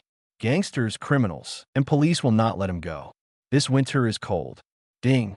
Adventure and treasure hunting has been refreshed. Please explore by yourself. Chapter 32, Return to Arkham. Everyone, if you have any questions, just ask. Niji opened his hands generously with a kind smile on his face, which greatly increased the goodwill of the reporters. The stupid king who didn't understand the situation at all could definitely spit out a lot of things. When ordinary police officers see reporters, they have undisguised disgust on their faces, wishing they would kill them on the spot. Niji was surrounded by people, and questions were blurted out one after another, even some extremely sensitive questions. On the second floor, Chief Luo was holding a wine glass, and the kind smile on his face disappeared, leaving only deep contempt and disdain. People who come out of the slums are so worthless, and they start to get carried away even if they give them a little good looks. He wasn't worried about the reporters at all. Tomorrow's news headlines had already been decided. As for this seedling, you still need to exercise. Young people are too arrogant. The next day, a group of people holding signs and protesting gathered in front of the city hall early. We don't need Batman. The crowd was full of chants and slogans, and they held signs with a Batman logo and a red cross drawn on them. We don't need masked vigilantes. He's just a criminal who abuses lynching. Criminal. Hoarse shouts rang out from the crowd. A Gotham TV reporter held a microphone and was interviewing a man holding a protest sign and using a cane. Excuse me, Batman. It's all Batman. He broke my leg. Just fell from the sky. He broke my leg. The man had his hair disheveled, shouting at the top of his lungs, and stood there crookedly with a cane. His right leg was wrapped in a thick layer of white plaster, making it difficult to move. He is a criminal, a villain. We don't need the protection of this BD. Kill him. Kill him. Among the protesters, someone stuck a live squeaking bat on a sign. Someone grabbed it, threw it heavily to the ground, and stepped on it with more than a dozen feet. The bat was trampled into a puddle of dark red mud. Batman hurt my face and broke my fingers. He is a madman, a complete madman. The news screen on the TV was turned off. After taking off his Batman gear, Bruce Wayne threw away the remote control. It was rare for him to get up early, and he was usually still sleeping in bed at this time. He captured a few Roman men last night. Although he threw them at the door of the police station, within a few days they would come out of the police station due to various diseases. So, he broke the arms of those people. Why did you turn off the TV? I was looking forward to today's news. Alfred came over with a breakfast plate. Would you like a glass of milk? It's just arrived from the farm in Bristol, and there's fresh goat cheese. Bruce sat on the sofa in his pajamas. I need better bulletproof equipment. Well, after you finish the meeting at Wayne Group, you can go find Mr. Lucius. I think he can solve this problem, but what reason will you use this time? How about field shooting? Excellent. Alfred came over with a glass of milk and handed it to Bruce. But you are so reclusive at home that Gotham has almost forgotten you. A rich playboy shouldn't be so quiet. Bruce took a sip of milk, turned around helplessly and asked, "Then what should I do?" Alfred cleared away the dinner plate, made a simple sandwich bread for Bruce, and said seriously, "You should go out and show your face, or find a few friends to splurge on the fine wines that have been left for generations in the cellar, or find a few beautiful girls to go out and have fun. That Mass Stendon is already full of gas." Forgive me. Bruce drank the milk in one gulp, put down the cup, and stood up to change clothes. Alfred followed behind and picked up the remote control he threw out, turned on the TV, and watched the news. "Master, the Gotham Police Department is going to impose a control order on the big bats flying in the sky." What? Bruce came out wearing a shirt and watched the news report on the TV. Police Chief Gillian Lobb had just finished his speech. Masked vigilantes wandering around Gotham will be arrested as criminals. In order to protect the safety of citizens, the Gotham Police Department will dispatch 2 airships to patrol and protect the city. I made an appointment for you with a female reporter who attended last night's police station banquet, Miss Jessie Lucius. She is the most beautiful female reporter at Gotham Daily. Alfred took the opportunity to say, "Okay." Bruce nodded.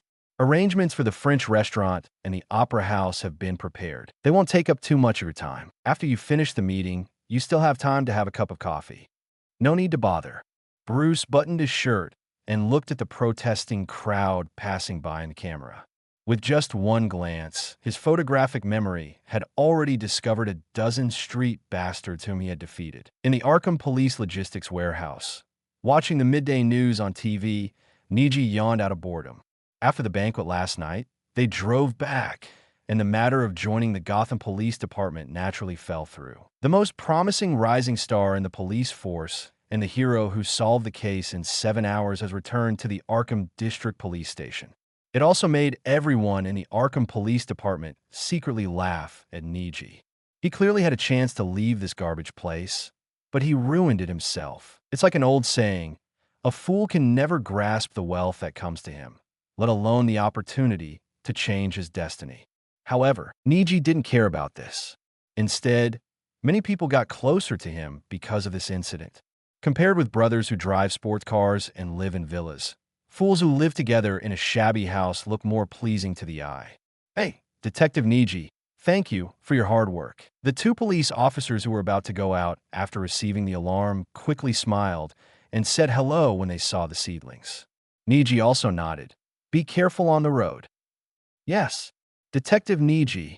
The 2 police officers saluted solemnly and ran out with smiles on their faces that were not sure whether they were gloating or not. Niji continued to pretend to be dead while lying on the table. The old TV could only watch one program and was full of prickly snowflakes. In the parking lot outside the police station, a powerful and domineering urban Hummer H2 drove in, with an old Ford sedan pulled on the tow hook behind it. The car was loaded with cargo boxes, just like moving. Jerry opened the door and walked out, wearing a jacket and sunglasses, like a tough guy from a movie.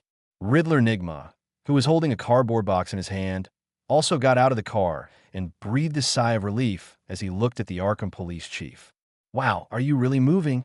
Niji opened the window and looked outside. There were 2 sofas on the Ford sedan, and various large and small bags of various things were stacked precariously on the roof. It was a blessing that they were able to tow the car back. I have carefully calculated and found that Arkham is not as bad as I thought, and the rent is much lower.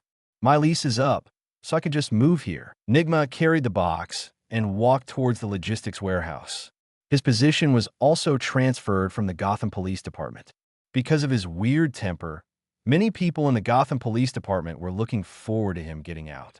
The originally slow-moving bureaucracy gave the green light all the way, and the job transfer procedures were completed within an hour, and he was assigned to the Arkham District. It's not without reason that people here hate dogs. Chapter 33: New cases and crowds late at night in the Arkham District behind a dilapidated apartment building. A shrill scream suddenly sounded, with blood splattering and creepy chewing sounds echoing around. A person holding a flashlight and shining it down from the window screamed in fear when he saw the situation below. The next day, a city Hummer H2 drove over with its police lights flashing. Niji got out of the car, took out a pair of white rubber gloves from his pocket, and put them on. He ordered as he walked, "Jerry, go find the witness and ask who died. It's useless to expect those idiots." "Understood." Jerry turned and walked upstairs. Niji took out the cigarette case from his arms, lit a thin cigar, and put it in his mouth, biting it, and walked towards the scene. The scene was a mess. The decedent's body was torn into several pieces, and dried blood was everywhere like rust scattered on the ground. Detective Niji, a police officer at the scene, quickly came over and said, "How to calculate this case? A vendetta or a murder for love?" Niji had a speechless expression on his face. There was nothing he could do. This was basically how the Arkham Police Department handled cases, and the murders that happened here were not uncommon, and the case could be closed with just one label. If they were stowaways or gangsters whose identities could not even be traced, then they would be dead. Gang vendettas were not uncommon at all. Otherwise, Gotham's police wouldn't be directly equated with gang members, and there would only be one responsible and honest person like Gordon. First, go and find out who decedent is. Wearing this kind of clothes, you always have to do some human affairs. Don't always think about fooling around. Niji raised his hand to straighten the collar of the police officer in front of him, patted him on the shoulder, and asked him to go to the back to investigate. After walking over and taking a look at the scene, Niji took out the mobile phone he just bought from his arms and called Nigma in the logistics warehouse. "How about it? What's the police mission?" Nigma chewed something in his mouth, and the sound of typing on the keyboard came out. "I hope you come over and take a look. I'm just an amateur at observing the scene, but the body was torn into pieces." Niji looked at the torn-off arm on the ground and the broken bones inside, and felt something was wrong, especially since there were sharp bite marks on the wound. "I'll go right away. By the way, I've already hacked into the Gotham Police Department's database and left a small hole. It will be easier to get in and out in the future. Those people you asked me to pay attention to are a bit more discernible." "That's really good news. You come first." Niji hung up the phone, reached out, and touched the golden six-pointed star hanging around his neck, and the ability of the true seeing eye was activated. 360-degree observation without blind spots is very useful for this kind of crime scene. Some subtle, invisible, and easily overlooked details are also discovered. Niji took 2 steps back, looked at a scratch mark on the wall with brown bloodstains on it, and raised his hand to gesture. The distance between the claw marks is definitely not caused by humans, but there is nothing surprising about Niji. Even cold-blooded atavistic monsters like Crocodile Man can have it, and it doesn't matter if the claws are bigger. "Mumu." Upstairs nearby, Jerry leaned out of the 3rd-floor window and shouted, "That guy said he saw a wolf last night, a monster that looked like a big dog, and ate the unlucky guy below." "Wolf?" Niji frowned in surprise. When it came to wolves, the only thing he could think of was werewolves. There seemed to be such things in Gotham, but they were not the kind of magical werewolves. Instead, it was transformed into a werewolf through various means. The most famous one should be the Gotham Behemoth, which was first infected with Joker's crazy blood and then sewn up with wolf skin by Professor Pigface. In the Arkham Hospital morgue, Nigma, wearing an apron and a mask, was holding an arm and observing something under the light. This is the only hospital in Arkham District, but it's so shabby that you wouldn't need a filter to make a horror movie. There aren't many patients here, only some PR SDUs who come with white slips to get anti-inflammatory drugs. As for those gangsters, they prefer to believe in the black clinics in the neighborhood, which charge 100 yuan for a bullet, and other treatment costs are calculated separately. Niji stood aside and looked at the bodies pieced together on the hospital bed. How about it? Is it about large animals? I still don't believe that there is such a thing as a werewolf. Do you want to prepare a silver weapon for you? Nigma threw his arms in the body bag and looked inside the empty ribs of the corpse. Half of the internal organs were eaten, the heart was gone, half of the lungs were left, and there were only a few sections of intestines. The decedent is a middle-aged alcoholic. The plasticized liver speaks for itself, and the liver is undamaged. Just carry a shotgun with you. Only magic sequence werewolves are afraid of silver weapons. It's more convenient for Gotham to use this. Niji patted the newly equipped Glock 17 on his waist. Although he came back from a Gotham police station, the equipment was still issued, mainly because on the second day of the banquet, everyone knew that the captain of the special operations team, Ferris, was beaten unconscious in the toilet. Originally at the Arkham police station, Chief Weaver wanted to give them some clues, but after learning about the incident, he kept silent and turned a blind eye to Niji and the others' attitude. That's right. There's also a flying Superman in Metropolis. Nigma nodded, and Niji laughed directly. Okay, how are the people we were looking for before? The names you mentioned, one of them that has been recorded is Floyd Lawton Jr. This guy is a mercenary and killer. He was originally a resident of Naiha Island and later left here. Nigma took off his mask and reached out to hold the dissecting table. His ex-wife lives near Chinatown in Gotham, and they have a daughter. So is this guy in Gotham? Niji whistled. The name Floyd Lawton Jr. was not surprising, but he had a very famous nickname, Deadshot. He was the idiot who was thrown into prison by Batman when he was shopping with his daughter. Later, Secretary of State Amanda stuffed explosives into his neck and threw him into the Suicide Squad, where he narrowly escaped death. Amazing ability, rough life. After accepting Nigma, Niji focused on those villains who had not yet appeared and were still unknown, as well as those heroes. But it's really hard to find, and some can't be found at all, like Joker. Who knows who he is before he goes crazy? That guy is not here, but he... Nigma organized his words and said with some hesitation, this guy is a bit short of money. Huh? Isn't he a killer? Niji was very surprised. The profession of mercenary and killer is still short of money. How miserable must this guy be? No, his ex-wife has sued her 3 times in Gotham Court. He hasn't paid alimony for 2 months. He probably died somewhere. Nigma speculated without hesitation that after all, these 2 professions are very likely to fail. If they don't show up for a period of time, 80% of them will be dead. Just like everyone who works as a prosecutor in Gotham knows that if there's no news about their colleagues within 2 days, they can go to the Gotham River to fish for them. Alimony. Niji smacked his lips as he muttered this word. This thing meant that he had to pay until his ex-wife found a new meal ticket. Looking at Deadshot's situation, it's obvious that he left his daughter with his ex-wife and then went to work hard on his own. Where are the others?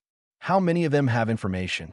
Nigma reached out to zip up the body bag, thought for a moment, and said, Pamela Lillian Isley is at New York University studying biological sciences. Harry Quinn? This one was not found. Selena Kyle has some news. She is quite famous in the Upper East Side. I suggest you ask your brother about it. Victor Fries, who just received the title of expert in the field of low temperature this year, is developing a new low-temperature scientific research project.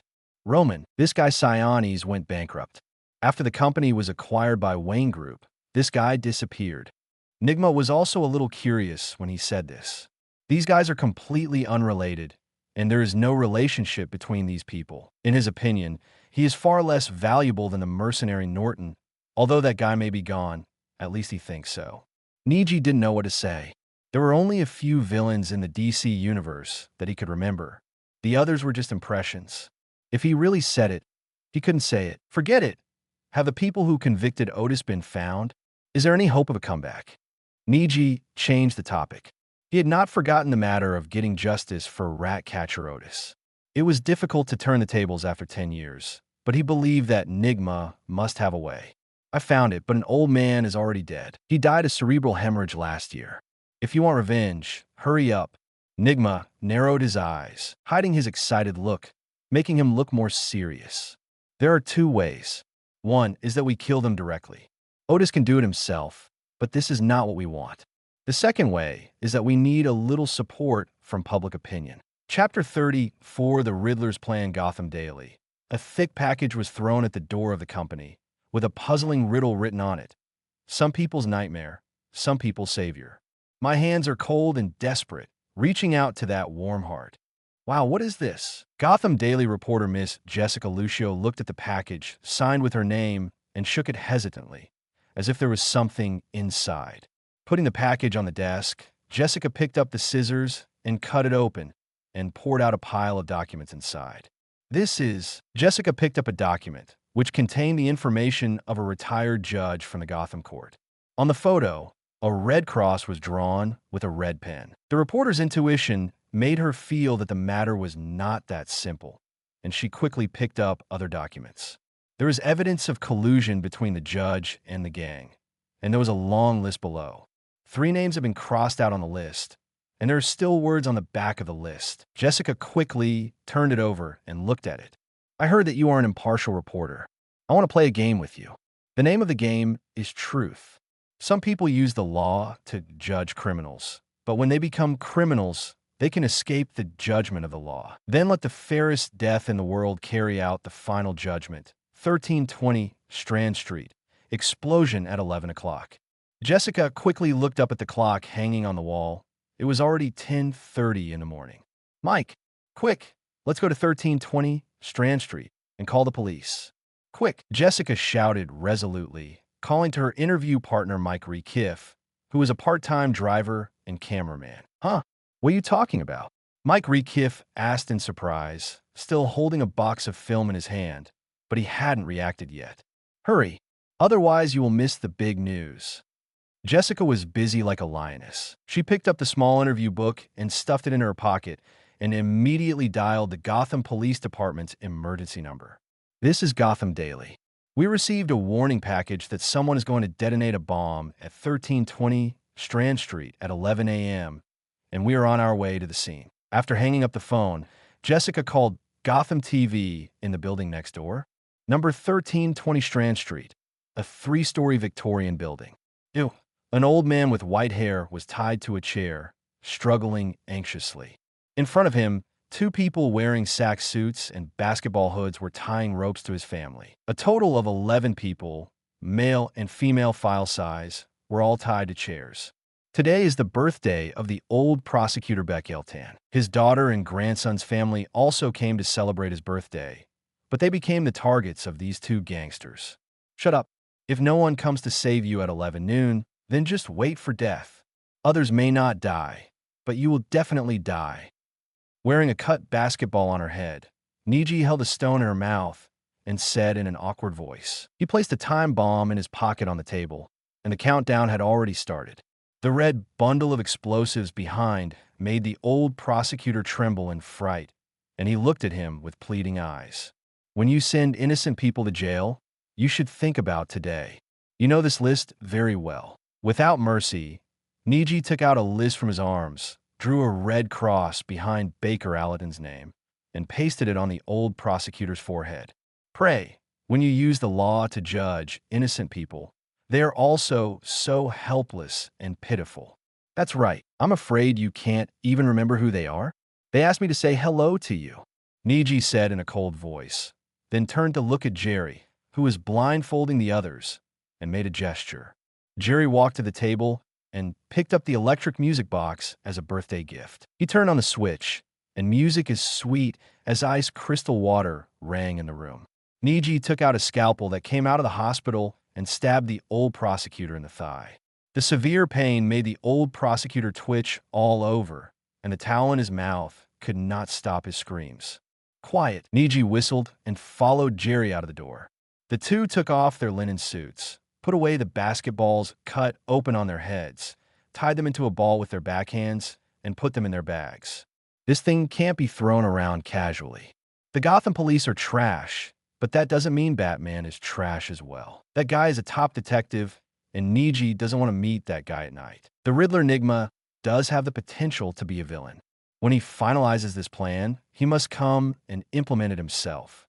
However, he was directly rejected by Niji. Without even thinking about it, Niji knew very well that as long as he asked Nigma to come over and prepare, he would definitely leave a riddle. This great sage of mystery fell and is showing off again and again. If he doesn't show off, Batman can't do anything to him.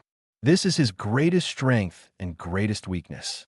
When he walked to the street, Niji picked up his cell phone and called Nigma. He clenched the clothes into a ball in his hand and threw them in the trash can. The urban streets here are cleaned twice a day. By the time Batman goes to work, the trash cans will be clean. Have you packed it up? On the rooftop opposite Slant Street, Nigma was holding a telescope and looking down at the gate of number 1320 with a phone headset clamped on his ear. Is your explosive okay? Don't let it go off. Niji leaned against the wall and looked around while Jerry squatted next to him and was debugging the police channel with a pager. Don't worry, as long as you place it in the right place. Only the old man will be killed in the end, and I'm not a devil. Nigma adjusted the distance of the telescope with a proud smile on his face. If he wanted to let others know something, it was useless to tell them. They had to let them find it themselves. Only when they are dangerous enough will they have the desire to survive and vomit out all the bad things they have done. Coming, guess what I saw? Nigma said with a smile, looking through the telescope at the Gotham TV reporter who hurriedly jumped out of the car, and Miss Jessica, who got out of the car. 2 police cars arrived a step later, and the policemen in the cars walked toward the house with pistols in their hands. Dear viewers, here is an urgent news break. I am your host, Big Mouth Toge. Gotham Daily received a notice at noon today. He wants to take revenge on those officials who framed and falsely accused him. Now we are connected to 1320 Strand Street. Bruce, who was modifying equipment in the Batcave, saw the breaking news on the computer screen, put down the device in his hand, and looked up. I'm a frontline reporter, and now the police have broken in. Before the reporter holding the microphone finished speaking, the police's panicked shouts rang out from the room behind. Bomb found. The EOD team. There's also an ambulance. Someone is injured here. The scene was in chaos. The hostages rescued by the police were so scared that they were shivering like chickens in the rain. The EOD team, wearing bulky explosion-proof suits, hurriedly walked in. The ambulance stopped on the side of the road, and an old man with white hair was carried out, yelling as if he had a mental breakdown. Okay, it seems that this crisis was struck at the critical moment. The reporter was interrupted again. What interrupted him this time was a deafening explosion. All the glass on the windows was shattered, and the flames of the explosion flashed past. The EOD personnel, wearing explosion-proof suits, ran out of the house with their bodies on fire. The man with a fire extinguisher quickly ran over and sprayed heavily at the burning area on his body. The situation at the scene was full of twists and turns, but everyone, including the reporters, were shocked. This is true. After receiving all the evidence, Jessica swallowed in fear. How many people were there on that long list? Are those people with red crosses already dead? Okay, let's go back to Big Mouth Toad's live news broadcast. Just now we found an anonymous letter. Host Toji picked up an envelope and showed it to the camera. This letter also comes with a note. He picked up another piece of paper printed by the printer and showed it. It said, "Tell everyone the truth, or the next target." Okay, I don't know what the truth is, but the current situation in Gotham is really not optimistic. I can't think of anyone who a retired prosecutor would offend, Toge said with a serious face, but changed the topic. If he hadn't retired, we would be fishing for him in the Gotham River now. His words made many people in front of the TV laugh, but some people couldn't laugh anymore. Sitting in the Gotham police training base watching TV, Gordon was the one who couldn't laugh. He took off his glasses tiredly and rubbed the top of his nose. The previously arrested gang leader Maroney was prosecuted by the district attorney on the 3rd day after the indictment. The district attorney had lost track of him, and his body was found at the mouth of the Gotham Canal just the day before yesterday. Okay, let's open the envelope and see what the truth is. To be honest, I'm really curious. It feels like opening a Christmas gift. The big-mouthed Toji on TV opened the envelope and took out a piece of white paper with nothing on it, like a mocking prank. Is this the truth? A blank sheet of paper? When Big Mouth Toji took out the white paper, Nigma laughed on the rooftop of Slant Street, pointed the antenna he had prepared a long time ago at the television broadcast truck below, and hacked in with the computer he carried with him. At the same time, a trash can on the street below suddenly exploded, flying into the air and falling to the ground. The police and reporters were so frightened that they hid in a hurry, and no one noticed what was going on in the broadcast truck. Big Mouth Todd's news broadcast was interrupted as a burst of snowflakes lit up on the TV screen. A gray and blurry video played. Chapter 35 Iron Fist Stone Monkey. Is the TV broken? The fat owner of the old furniture store in Arkham District raised his hand and patted the TV twice. The snowflakes on the TV screen disappeared, and a gray-white video played on the screen. The picture quality was very poor, just like the one from more than 10 years ago. The picture showed a group of people fighting.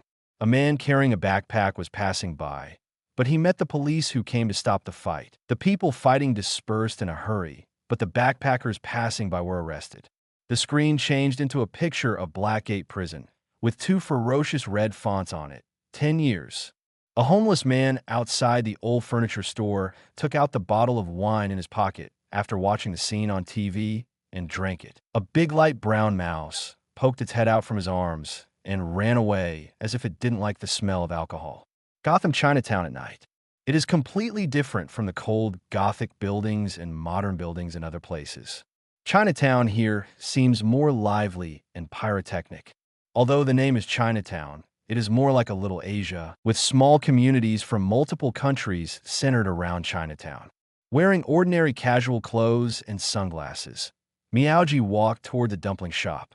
The location was quite remote, and the name, Zhou's Dumpling Shop, was hung on the sign at the door. When you walk in, you can see a few tables. The shop owner, who was busy in front of the stove, saw the guest coming and greeted him warmly. "Guest, sit down quickly. What do you want to eat?" "No, I'm looking for someone." Miyaoji raised his hand and pointed to the corner next to him. But after he finished speaking, smelling the aroma of the meat-filled dumplings, Miyaoji swallowed involuntarily. "Bring me 2 pounds of dumplings stuffed with pork and green onions." "Okay, you sit down first, and you'll be on board soon." The boss smiled kindly and pressed the dumpling wrappers with a rolling pin in his hand. While wrapping the dumplings, he put them into the pot. He finished all the work by himself. Niji walked to the table against the wall. Chief Bullock, who called him over, was eating a plate of dumplings and drinking a bottle of whiskey in his hand. This unique way of eating made Niji curl his lips. "Isn't it? Boss Brock, don't you make a dish?" "This is enough. How are you doing lately?" Bullock smiled and took another sip from the bottle. His whole body was filled with the smell of wine, and he didn't know how long it had been since he changed his clothes. "It's okay. You asked me out just to chat, right? I have to be on duty tonight." Niji sat down, took a pair of chopsticks, and unceremoniously picked up a dumpling from Brock's plate and threw it into his mouth. "Did you read today's news?" Another lunatic. After seeing it, it's not surprising. You know best what Gotham is like. "Is Chief Gordon okay?" Bullock shook his head. "No, he was transferred to the police training base to work as an instructor for a bunch of young boys." "You asked me to come out. I want you to do me a favor. I've got a case on hand, and it's another mess that Gordon threw at me. I'm going to second you to help out for a few days." "No time. We are also investigating the case. There was a murder case in our jurisdiction last night, and the case has not been closed yet." Niji refused directly. As for the Gotham Police Department, he really didn't want to get involved. That place was no better than a sieve. Moreover, Nigma had also read the case that Bullock was talking about from the Gotham Police Department's database, and it was about who was in trouble and who was in trouble. Because they were investigating the gang boss Maroni and the Roman behind him. Farnico, only Batman, who was not afraid of death, dared to deal with this matter. So Gordon sent his wife and children away. Before the investigation even started, he was sent to the police training base. When Bullock heard Niji's rejection, he didn't say anything. He just nodded and drank the wine in the bottle in one go. "You pay." After Bullock said a word, he staggered away from here. It was too difficult to do something in a place full of mud. "Guest, The boss came over with a plate of dumplings and looked at Bullock as he left. "I'll pay his money and calculate it as mine." Miamu took the dumplings, picked up the chopsticks, and started eating. When he was alone and weak, he didn't want to make any difference. After eating the dumplings and paying the bill, Miamu started walking along the street. He had never been to Chinatown here. Here, Miamu still has one thing to do, which is to find Deadshot Norton's ex-wife and help him make up for 2 months of alimony. If his salary hadn't just been paid, Miyaoji wouldn't be able to part with it. Although Nigma thinks this guy is dead, Niji is very aware of Deadshot's strength. He can't be seriously injured, and it's not that easy to kill him. So he takes this opportunity to build a relationship. If someone buys his head one day with a layer of connection, he won't be shot in the head. Just as Niji was walking to Deadshot's ex-wife's house according to the address, a long-lost reminder suddenly sounded in his mind. Ding! Encounter hidden treasures. Discover obtainable items. Grass. Where is it? Niji suddenly became energetic. During this period, he went everywhere and didn't encounter any reminder. He didn't expect to meet him here. Miao Mu, who has obtained treasures 3 times, has accumulated experience. The treasures that can be found must be ownerless.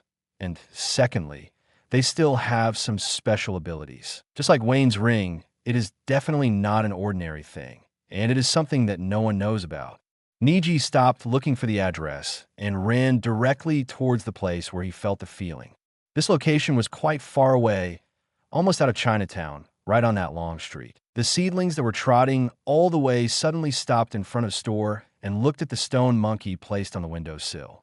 The stone monkey is not big, only the file size of a book. Standing there, the carving is very lifelike. The 2 hands clenched into fists are not made of stone, but made of iron with traces of inlays on them. The only problem was that the stone monkey statue was behind a glass. Inside the store, Niji looked up at the store sign. There are pawn shops for thousands of years. Blinking, Niji walked directly in. There were very few furnishings in the room. What greeted him was a large counter and bulletproof glass windows like a bank.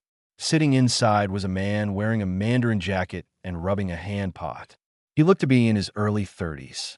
He just glanced at Niji and didn't care. Among the people who come here, there are more people selling things than buying things, and more people pledging things for money than redeeming things. When a guest comes to your door, you should be welcomed.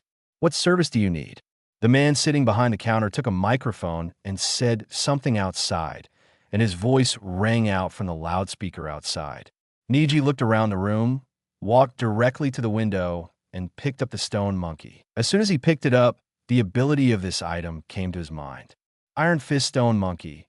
Martial arts inheritance. You can learn the Iron Monkey Fist, 1 punch and 4 moves. It is extremely strong and can be placed into practice state. In just 1 moment, Niji knew what the Iron Monkey Fist was, which consisted of 4 punches: straight thrust, forward thrust, and heavy punch. Using arms, shoulders, waist, and horse, the whole body strength is gathered into one, and the moves are more powerful than Wing Chun's Inch Fist. What is pursued is the ultimate explosive and destructive continuous attack, and the power continues to increase. However, it is easy to break if it is too strong, and the fierceness of the moves can also cause damage to the body. So strong alcohol is used to relieve the violent energy in the body.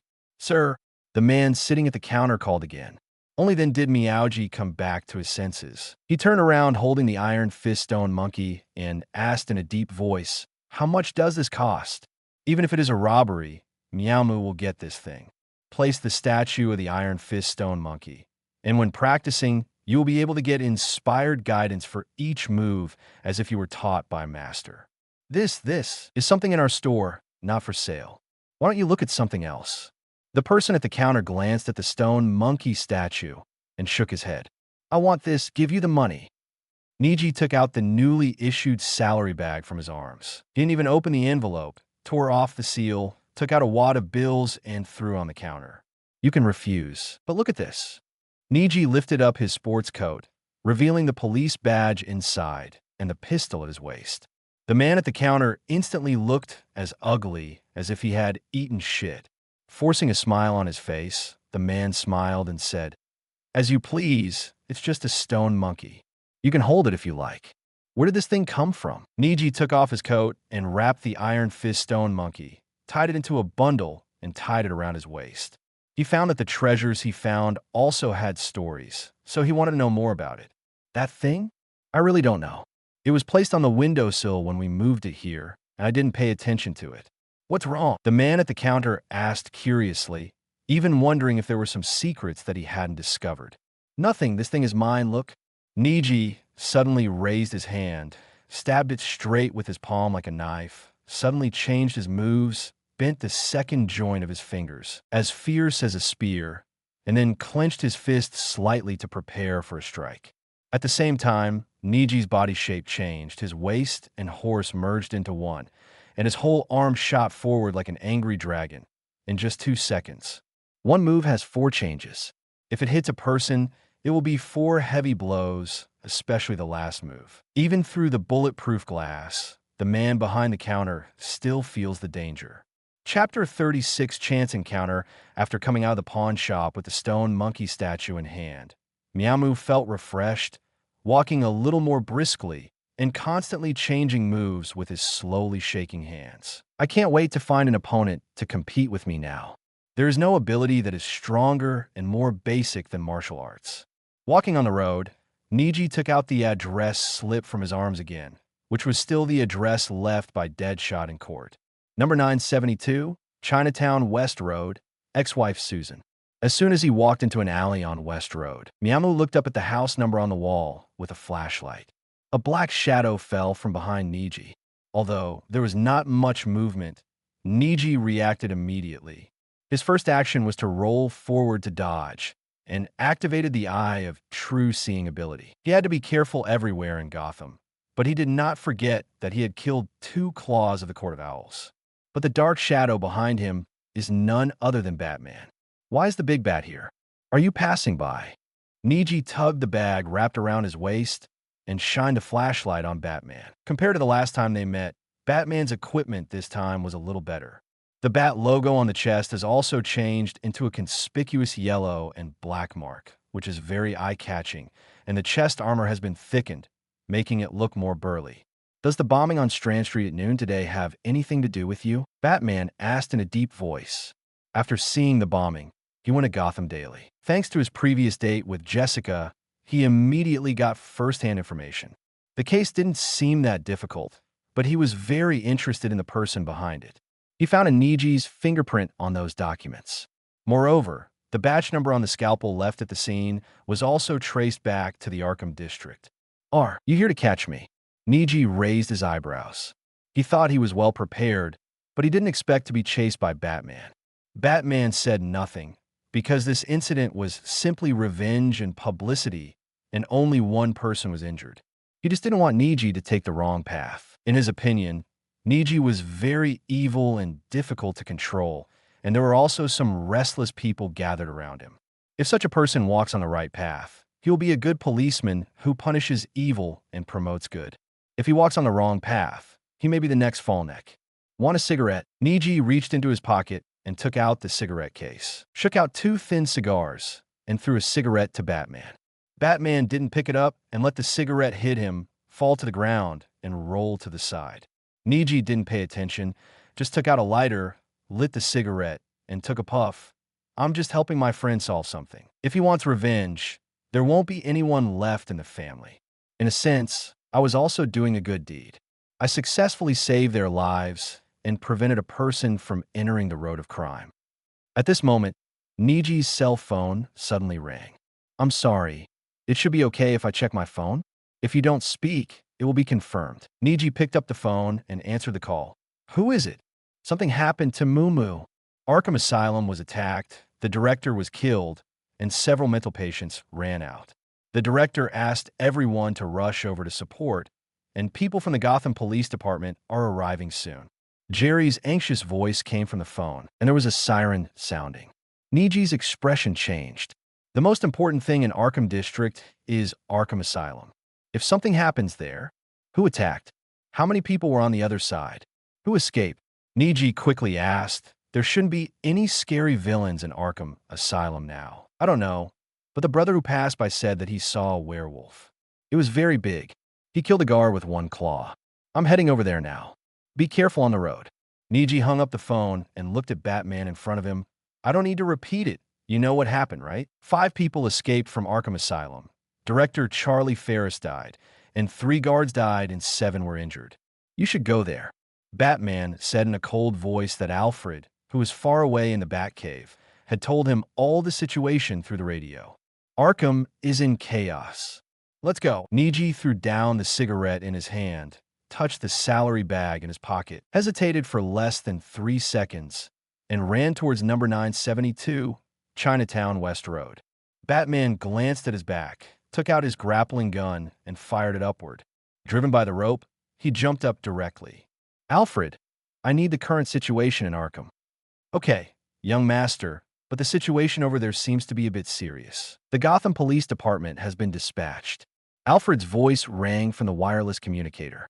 Who are the prisoners who escaped, and what are their characteristics? Batman asked while running on a rooftop, starting the Batmobile through the microcomputer on his arm. In a deserted alley, a monster-like engine sound suddenly sounded, and the Batmobile, like an armored tank, rushed out of the darkness. Batman jumped directly into the air, jumped down from the building, unfolded his cloak in the air, and landed directly in the Batmobile with the door open below. Master, I've discovered something. Alfred, who was in the Batcave, raised his hand and pushed up the glasses on his face, looking at the computer screen. One of them is Red Hood number 1, whose real name is Gerald Ford Tylenol. He was sent to Arkham Asylum for treatment because he was diagnosed with severe mental disorder. He will be sentenced in court next week. Batman, who was speeding down the road in the Batmobile, looked at the photos that appeared on the computer screen. The man in the photo had a bruised nose and a swollen face, with more than a dozen scars stitched on his forehead, and his eyes looked like they were trying to eat someone. Red Hood, is that the one? The one who was captured alive by Niji? Batman asked in a deep voice. Yes, maybe it was the remnants of the Red Hood who did it this time. After they escaped from the lunatic asylum, they rushed into a slum area, and the gangs there gave them cover. Alfred typed on the keyboard and followed this clue. He had been an agent in the Intelligence Bureau and was very sensitive to this kind of thing. He didn't want Bruce to be in danger, so he had to be well prepared in terms of intelligence. The originally peaceful night in Arkham District was completely broken, and the layers of slums looked like battlefields in the Middle East. Fatal bullets could be fired from every window, and the policemen from the Arkham Police Department only dared to wait outside for support. Even so, there were still casualties. A police car crashed into the middle of the road and was beaten into pieces. The firepower from the other side was so fierce that one of the 2 policemen in the car was seriously injured and the other died. The anxious voice of Deputy Chief Leto rang out from the pager in the car. Hold on. Support is coming soon. Chapter 37 Black Mass, the situation in Arkham Asylum, this time directly exposed the insufficient police force and lack of equipment in Arkham District. More than 30 police officers were not even equipped with basic body armor, and the only suppressive firepower they had were the long guns in the cars of the 2 police chiefs. Damn it. UBD Wei Fei, why should we wear this thing? A second-level police officer took the bulletproof jacket he had just been issued and threw it to the ground angrily. The surrounded slum in front is a completely dangerous place. Who dares to go in and fight, wearing something like this to fool people? In a police car at the back, Nigma, wearing a body armor, was holding a laptop and restoring the map model of the Arkham area. However, it had no effect on the random construction of slums here. He could only measure the A general direction. Edward, why don't you go back first, and we'll deal with it here? Jerry was wearing a body armor and holding a shotgun in his arms.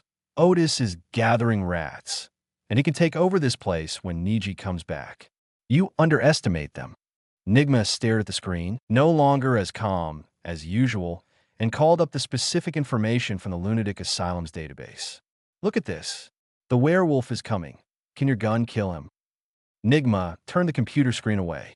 Jerry looked at the 2-meter-tall werewolf on the surveillance video, and the corner of his mouth twitched. It felt like a villain from a fairy tale suddenly jumped out, even more surprising than Superman in Metropolis.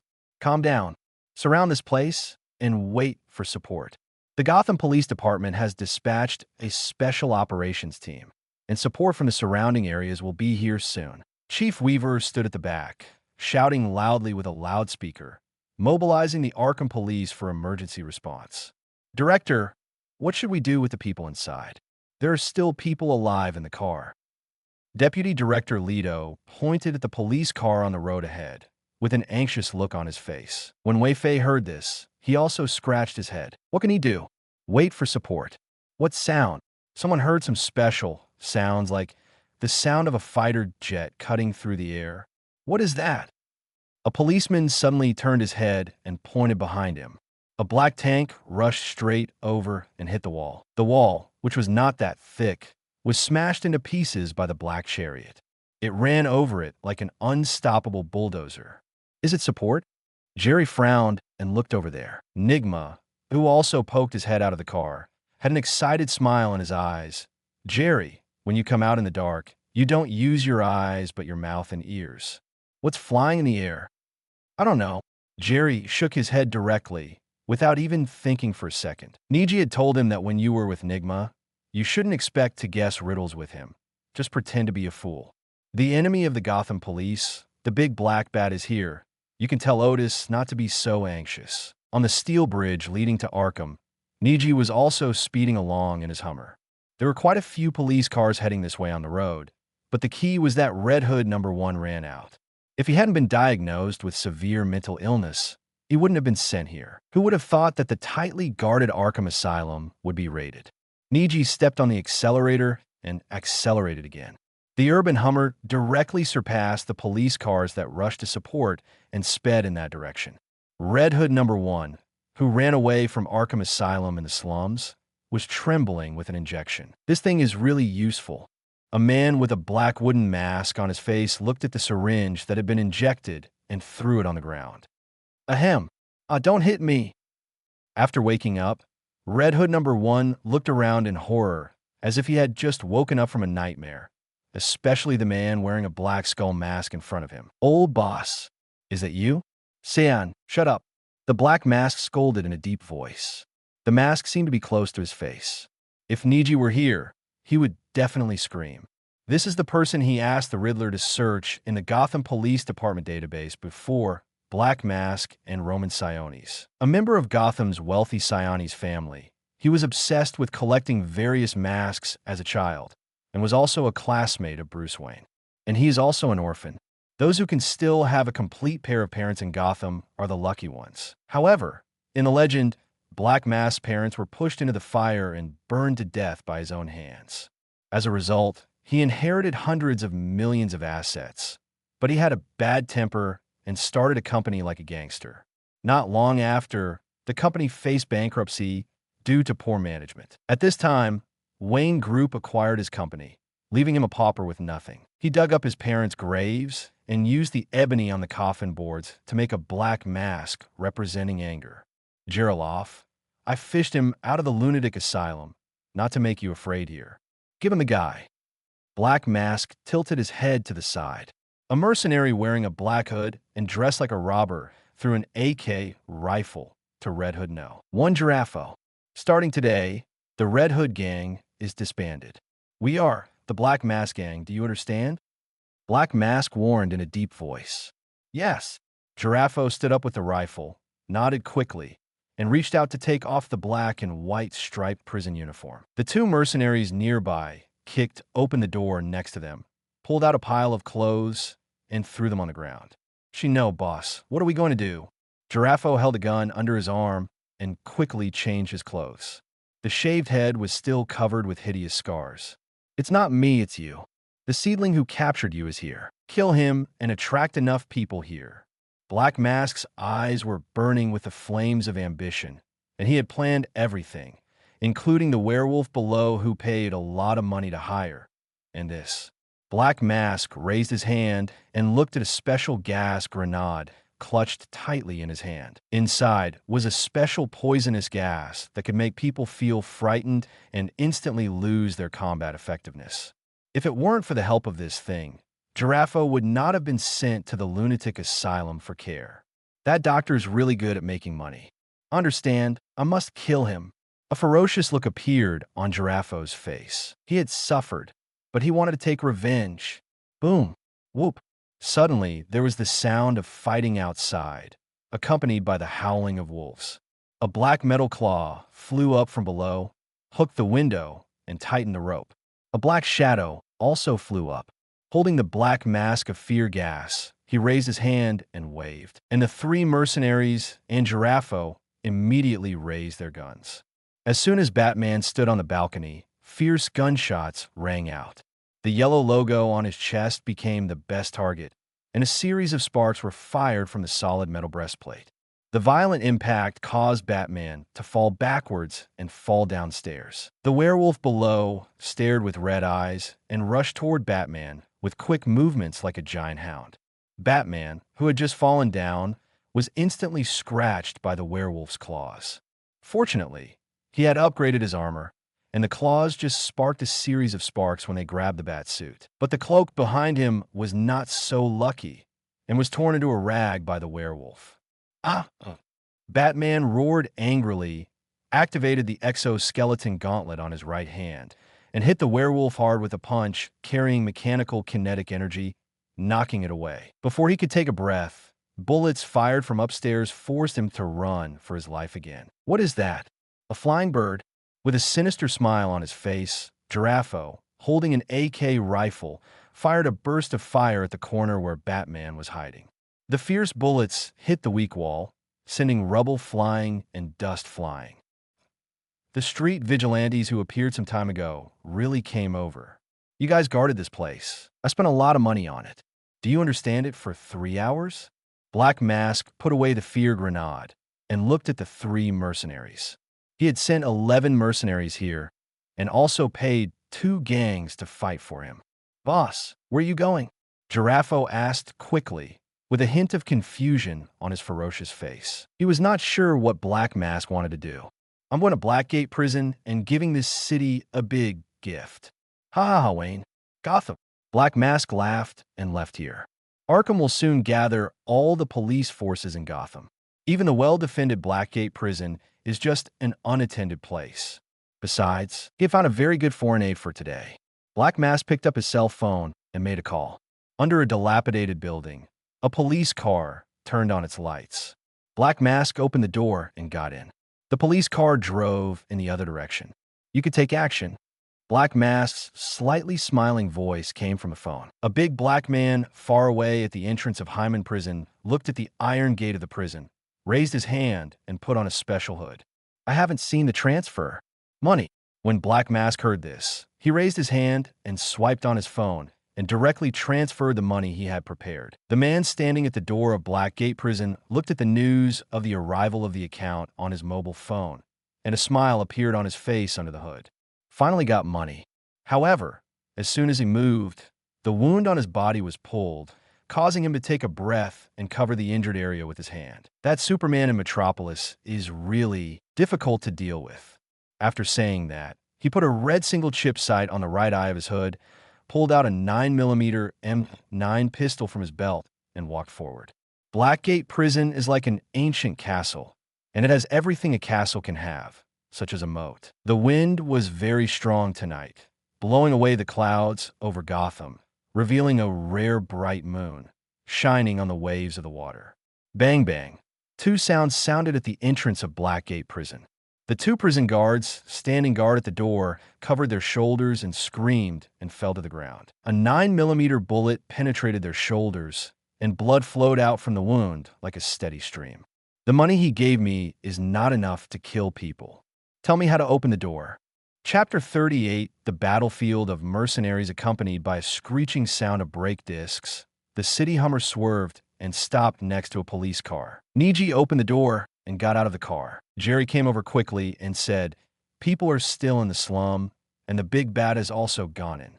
How many people are there? How many of us are there? Niji walked forward with a serious face. This sudden incident made him unable to figure out what was going on. He believed that he had never seen such a plot. But the DC universe is inherently multifaceted. In addition to the main universe, there are 52 parallel universes and 52 reverse universes. Theoretically, there are 52, but in fact there is no upper limit.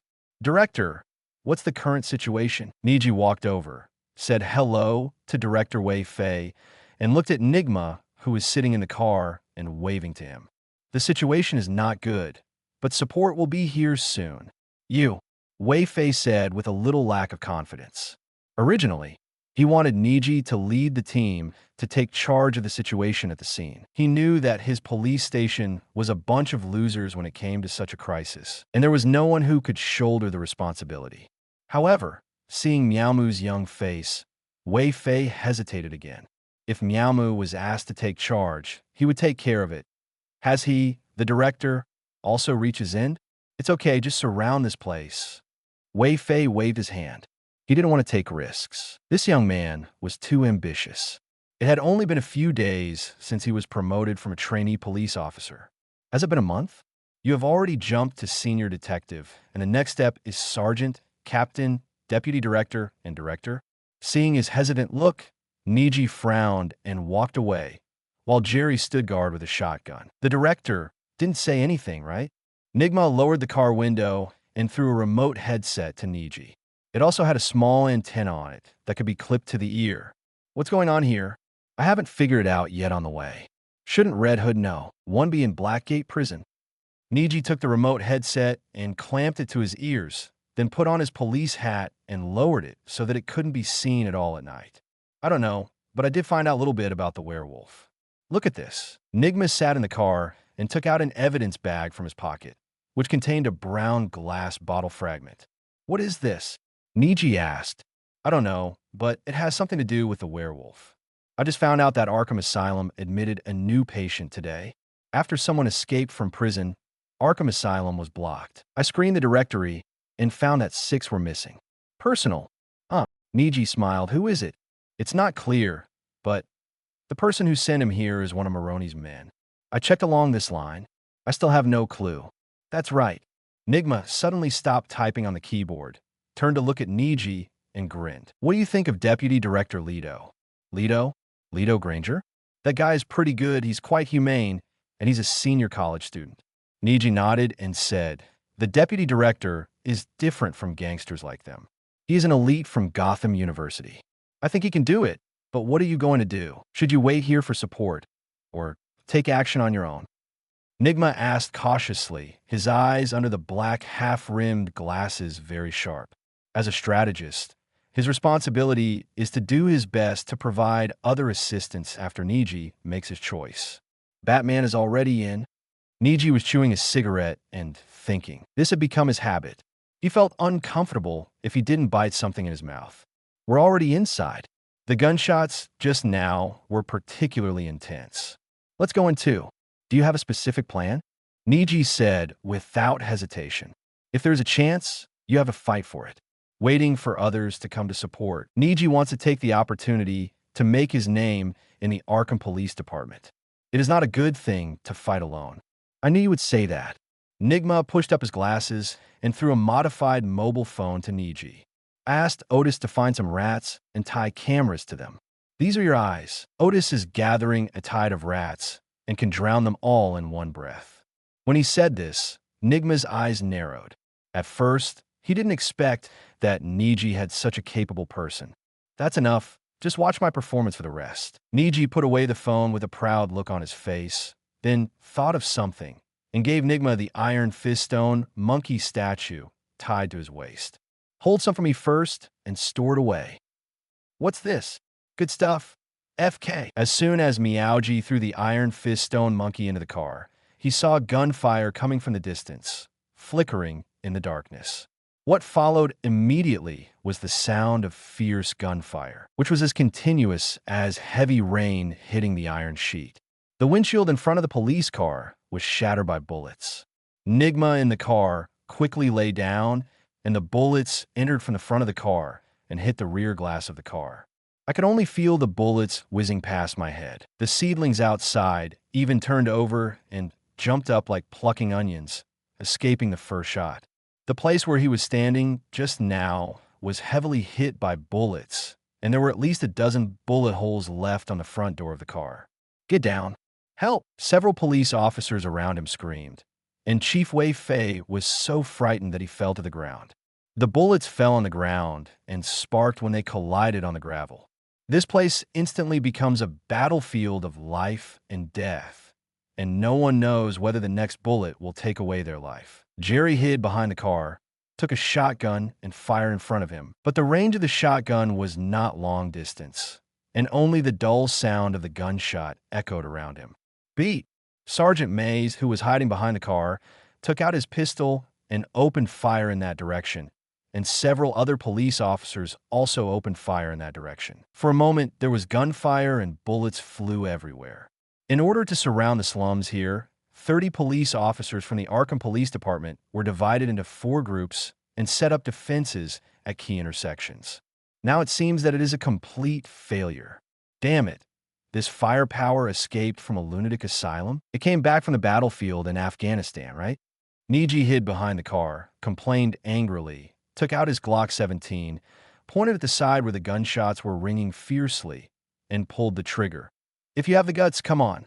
Bang, bang, bang, bang, bang. On the building on the side of the slum, Giraffo, who was holding an AK rifle and changing magazine, stood at the dark window and looked sideways outside. The police car parked in front of the road had its lights on. He loaded the AK rifle and pointed it at the 2 headlights that were still on. He pulled the trigger and there was a burst. "You can't fight like this. Who has a spear?"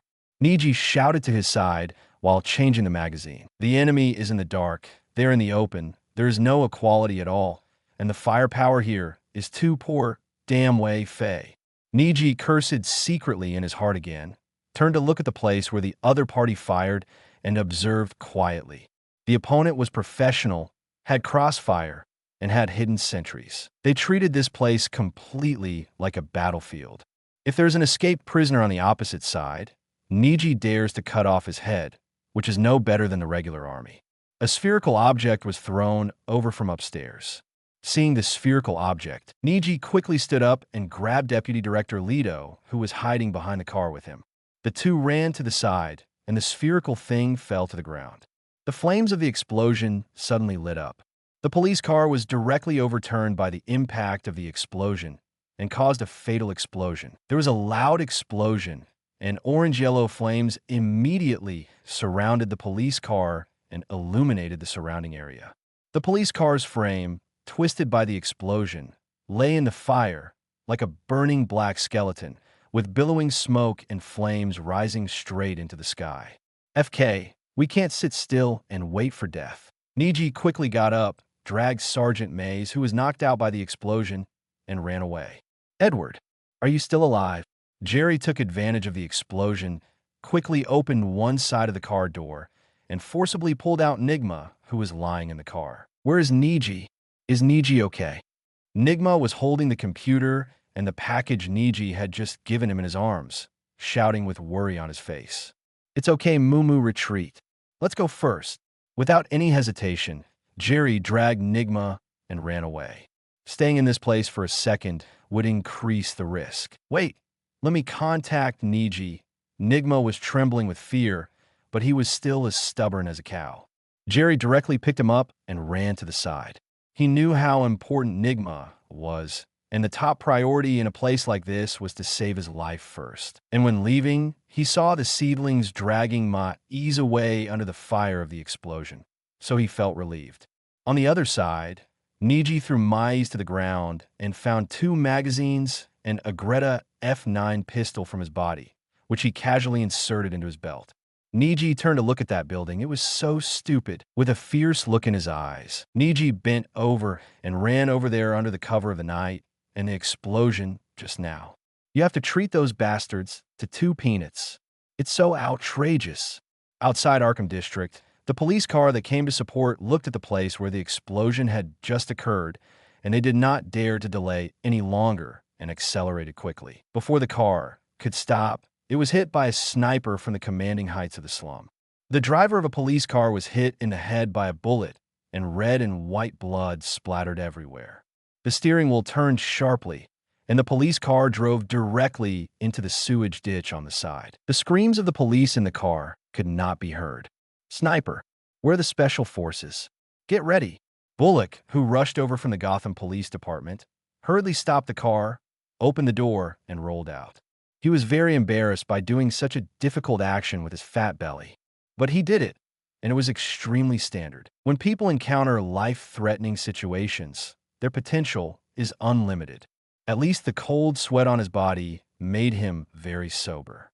He no longer felt drunk at all, and his mind was very clear. Hiding behind the car, Bullock used a pager to shout to the convoy behind him. The special forces mobilized from Blackgate Prison also drove here in a bus. "Master Bruce, can you hear me?" In the Batcave, looking at the images from the pupil camera on the computer screen, Alfred asked with a trembling voice while holding a wireless communicator. It's okay." Batman Bruce Wayne's voice rang from the computer on the side, breathing heavily and looking very tired. "Master Alfred, I need information. There's a whole team of mercenaries here. They are well prepared." Batman reached out and pulled off a piece of broken glass from his arm. The Batman costume he was wearing had saved him several times tonight. The exoskeleton gauntlet on the arm is already emitting white smoke, and the wiring is messed up. That werewolf is really difficult to deal with. "Master, what you're facing now is the Red Claw mercenary group, and their leader Red Claw is also there. I found out from intelligence channels that their mission is to defend Arkham for 3 hours, and they will evacuate after 3 hours. You don't need to fight them hard." 3 hours? No.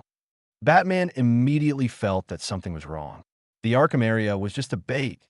The real target was definitely not here. Alfred wanted to persuade him, but suddenly he saw a red alert on the computer screen. Alfred took off his glasses and looked at the place where the alert was issued. Blackgate Prison. The situation at the scene popped up on the computer screen. A man wearing protective clothing and a red laser sight on his right.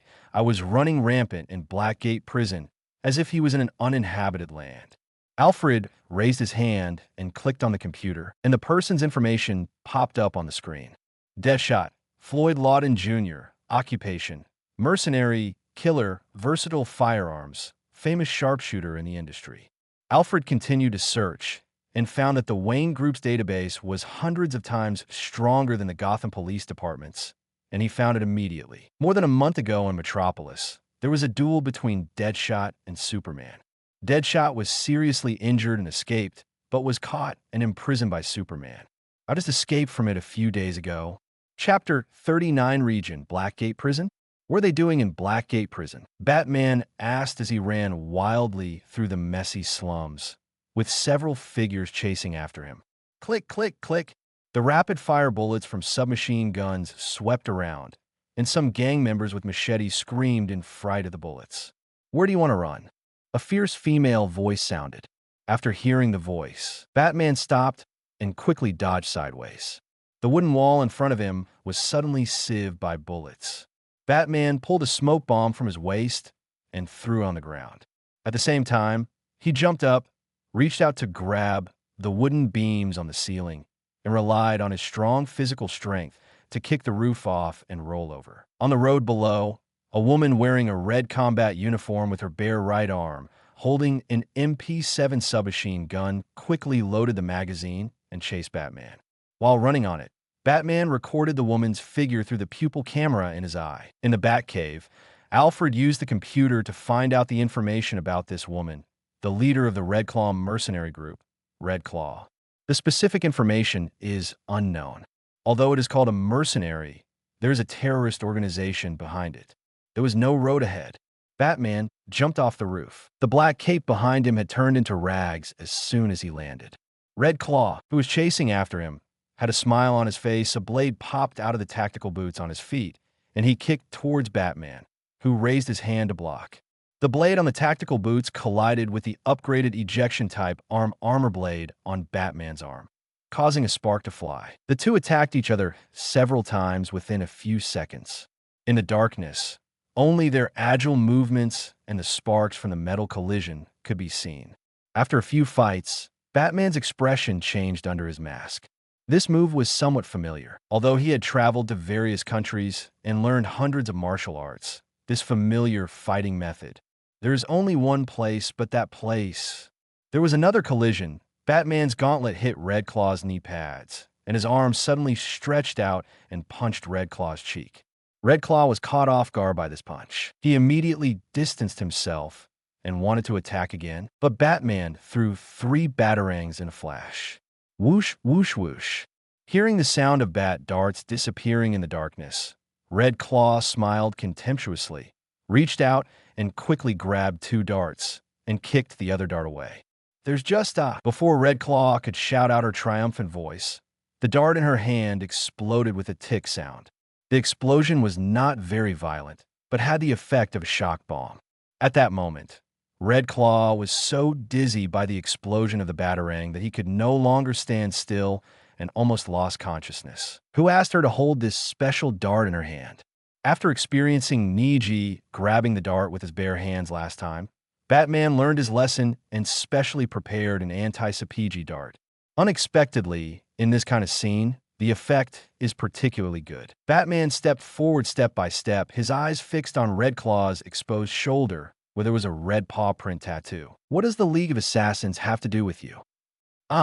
After hearing these words, Red Claw suddenly raised the corners of his mouth and said breathlessly, "You will never know. Kill me." Batman raised his hand without any hesitation and knocked her to the ground with a punch. At this time, the mercenaries of the Red Claw mercenary group arrived in time and fired a burst of shots at Batman's figure.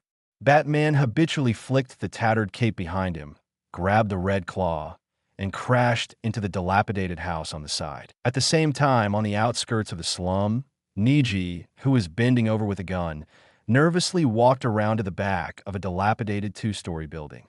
The probe looked at the mercenary hiding in the shadows, holding an M16 assault rifle, wearing a black hood and body armor, and he was really armed to the teeth. Niji looked at other places and saw 2 firing points from his position.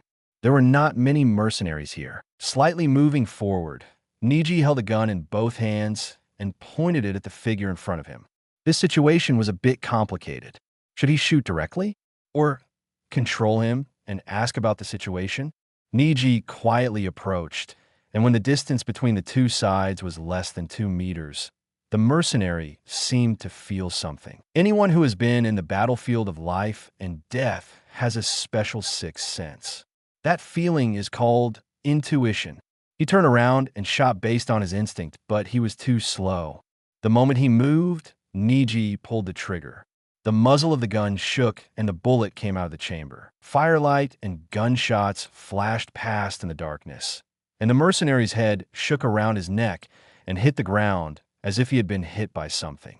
This is not the first time Niji has killed someone, but his calm expression is unruffled, and he is used to this kind of life and death. After the body fell to the ground, Niji quickly rushed over, grabbed the M16 assault rifle in his hand, and fumbled with the mercenary again. Magazines, grenades, and a pistol were all stuffed into himself, and his belt was made wider. In the mercenary's breast pocket, Niji found out a patterned silver wine flask, opened it, and took a sip. Little Bird vodka from the Arctic snow is strong enough. Niji poured all the remaining wine in the jug on the mercenary, stuffed the jug into his pocket, and ran up to the 2nd floor. As soon as he reached the corner staircase on the 2nd floor, Niji bumped into a mercenary who was walking down the opposite side. The moment the 2 met at the corner, they could see each other with horrified eyes even without turning on the lights. The mercenary directly pulled the trigger, used the recoil to raise the muzzle of the gun, and shot at Niji, who suddenly jumped on him and knocked him to the ground. The only characteristic of the stairs in this dilapidated house is that they are narrow, making it difficult for a person to carry even more things. The 2 big men fell to the ground and started a life-and-death fight. The mercenary held the trigger tightly, and the bullets fired from the gun hit the wall on one side, making a sudden gunshot sound. It was like popping beans echoing upstairs. At this moment, Niji felt blood gushing out, and he gritted his teeth like a grimace. One hand was holding the mercenary's gun-holding arm tightly, and the other hand was hitting the opponent's face heavily. The Iron Monkey fist he had just obtained also showed its brutal fighting power at this moment. Niji had no idea at all. He could only kill the opponent before he could kill him. Iron Monkey fist was originally designed for actual combat. It is an explosive martial skill that will cause huge amounts of burden on the user's body. It can also deal huge amounts of damage. Niji's palm was stretched out flat, and it was like a sharp knife stabbing directly into the mercenary's face, even though it was separated by a layer of hood. This blow also poked a bloody hole in the mercenary's cheek, followed by the second change of the Iron Monkey fist. The second joint of the finger was slightly bent, like a chisel smashed into wood, and hit the mercenary hard on the face. This move caused the mercenary's gums to crack and blood to vomit out of his mouth. But the Iron Monkey fist has 4 moves. The last 2 moves are waist and horse integration, fist clenching, and arm pushing. There are no punches that even a few years of hard work can't produce. In this moment of life and death fight, Niji was beaten with all his strength. A punch hit the mercenary hard on the face from 0 distance, followed by a burst of energy from his arm. Niji could clearly feel that the sleeves on his arms were shaken, and when the punch fell, there was only a clear sound of bone cracking on the mercenary's face. There was a crashing sound from the barrel of the gun, and the bullets had been fired. There was only the sound of a punch falling on the dark stairs. The skin was torn, and the flesh was torn, and the blood was splashing everywhere. It wasn't until he felt the sticky feeling of dripping blood that Niji stopped, turned around, climbed up from the ground, grabbed the M16 assault rifle on the ground, and rushed directly upstairs.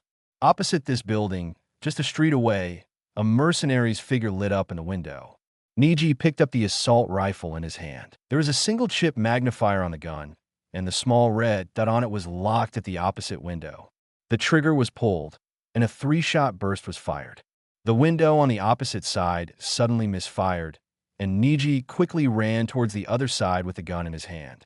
"Niji, can you hear me?" Nigma's voice suddenly sounded in Niji's earphones, and communication was restored.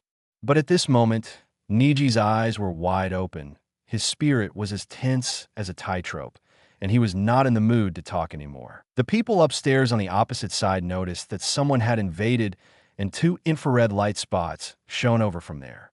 Niji looked at the place where the red dot fell, and suddenly stood up and pulled the trigger of the rifle in his hand, followed by a series of shots. The bullet hit the opposite wall fiercely, the glass shattered, and the debris on the cement wall flew everywhere. "Niji, you are dead."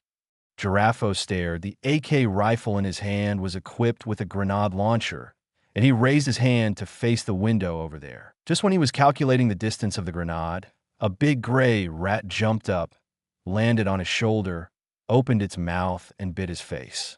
"Ow!" Giraffe screamed, threw the mouse on his shoulder to the ground, reached out to cover the bitten area, and fired a burst of fire at the place where the mouse escaped with his AK rifle. Squeak, squeak. Rats were squealing everywhere, and Giraffe turned around quickly, trying to find sound. Under the stairs outside, the black swarm of rats rushed out like a flood. Just in time, Meow Moo, who had just changed a magazine, looked at the tide of rats running on the street outside, like surging black water rushing towards the mercenaries. The sniper on the roof, bitten by a rat, held a pistol and fired at the ground. Niji jumped out of the window with the rifle in hand. As soon as he landed on the ground, the mice seemed to have sensed something and quickly made a big circle to let Niji fall. There were screams in the slums, and the gang members who had taken money to stop the police were bitten by rats and ran away. A mercenary who just rushed out from the corner was shot by Niji with a series of bullets. Chapter 40 Evacuation. The policemen on the periphery were frightened when they saw the surging rats around them. Next to a broken trash can in the distance, Nigma adjusted his computer and watched the camera a mice shuttle around the building. The shaking screen image made him dizzy. Jerry ran to the police command. The person in charge of the operation was a deputy chief of the Gotham Police Department. However, Jerry didn't know the other person, so he could only run to find Bullock. "Your kid is still alive. Where's that little BD Niji? Don't let me collect his body." Bullock grinned and cursed. "Mumu, it's okay. Whenever you go in, I'll go with you. Jerry loaded the shotgun and said seriously, Go in? How many lives do you have? Bullock shook his head when he heard this. He didn't want to be shot in the dark, and there was something wrong with the rat tide. Seeing his cautious look, Jerry rushed forward with the shotgun and followed the rat tide. Catch him. As he ran over, he yelled. When some policemen saw him rushing over with the rat tide, they followed suit and chased after him with their guns. On the road ahead, as soon as they rushed over, they saw Meow Moo holding an assault rifle and shooting at the roof. Second floor. Third floor. Catch them all. If they don't put down their weapons, they will be killed on the spot. Niji shouted in a deep voice when he saw the people coming to support and Jerry holding a shotgun. There was a strong, murderous intent in the voice and a resolute momentum. The police officers who volunteered to come over were shocked for a moment. Jerry quickly cooperated and said, Come on. After saying that, they rushed towards the house. The raging rat tide had pointed out the direction for them. A bitten mercenary rolled down the stairs, and Jerry kicked him. The mercenary wanted to fight back with a gun, but Jerry pulled the trigger directly, and a ball of flame burst out from the barrel, smashing the mercenary's head into pieces like a smashed watermelon. Hand up! Jerry stepped on him and shouted behind him. When the policemen behind saw this scene, their brains shut down in an instant, and their heads exploded. Do they still need to arrest him? Meow Moo, who was outside, heard the news from Nigma and chased toward the other side. Woo-hoo-hoo! There was an engine sound. The Batmobile in the ruins turned on its lights, turned its wheels like a waking monster, and crashed out from under a pile of rubble. Huge amounts of tires crushed the ground. The rats that were approaching were frightened and moved away. Batman ran out from a corner and jumped directly onto the Batmobile. With a bang, a ball of sparks was shot out of the armor of the Batmobile. Batman turned his head and looked over. Niji, who was holding an assault rifle and dragging a mercenary who was shot through the thigh, looked over here. Coming home from get off work, Niji held the assault rifle and changed a magazine, looking at the place where Batman came out just now. Batman just glanced at him, that murderous look. Blackgate Prison is lost, and so is your Arkham. Gotham is in chaos, so be careful. Batman said in a deep voice, opened the compartment of the Batmobile with the microcomputer on his belt, and jumped in. The Batmobile made a fierce engine sound, and as the propeller behind it spurted flames, the tires quickly rotated and rushed out of here. Niji frowned, put down the mercenary in his hand, put the barrel of the gun against his screaming mouth, and pulled the trigger. Bang, bang, bang, bang, bang. Along with the sound of gunfire, the surrounding area became quiet, and the sound of electricity in the remote phone headset could be heard. Niji, something happened in Blackgate Prison, and the whole Gotham is in chaos. Nigma, who was sitting over the trash can, looked at the scene on the computer and fell into deep thought. The pictures that pop up one after another are of prisoners running out of Blackgate Prison, causing chaos in the urban area. The orange prison uniforms are indeed very conspicuous. It has nothing to do with us. It hasn't been resolved yet. Niji turned his head and looked to the other side. A pair of red eyes lit up in the dark corner, and there was a clicking sound. Instinct told Niji that it was very dangerous over there.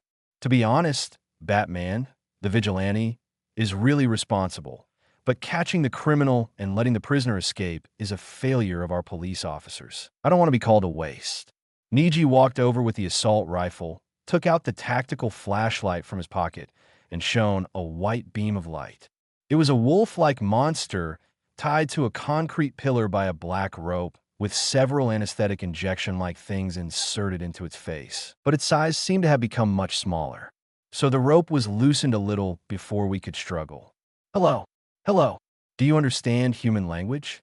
Niji picked up the assault rifle and handed it forward, then poked the werewolf in the face with the barrel. With dark brown hair, a black nose, a long snout, and fangs in his mouth, he does look like a werewolf, except that his ears are not on top of his head and his eyes are bloodthirsty red. Makes people look uncomfortable. I'll save your life first. I have something to ask you. Niji put away the assault rifle, hung the gun belt around his neck, and looked around. There seemed to be someone here. He felt a little breath. Someone was hiding here just now. Meow Moo quickly raised his head. The pointed ears on Batman's hood were prominently exposed on the roof, and then disappeared immediately. Is this guy sick? Niji murmured to himself that if Arkham Asylum is cleaned up in the future, he will definitely leave a bed for this guy. Just when Niji looked up at the roof, the window on the second floor of the roof suddenly burst and a figure jumped down. How dare you come? Niji looked at that figure, raised his assault rifle, and hit it. If there was one, there would be no third time. The moment the assault rifle hit him, Niji realized that this figure was not Batman. He was smaller and lighter than Batman. The figure fell from the sky, and Niji's mind had already turned around several times. It was impossible for friendly forces to arrive at such a scene. Oracle Man? Barbara? Niji's first thought was this, but Barbara hadn't graduated from college yet, and Batman had just taken office. This guy, go to hell. A loud shout rang out. The figure was like a red jaguar. It suddenly snatched the assault rifle from Niji's hand, and then suddenly kicked it sideways with very flexible movements. Niji's back felt cold, and he quickly raised his hand to block, but was kicked for a moment and fell out unsteadily. The flashlight rolled to the ground, and under the light, Meowji saw the animal claw tattoo on her arm, as well as her embarrassed appearance. It looked like he had been pushed to the ground and beaten violently. His hair was disheveled.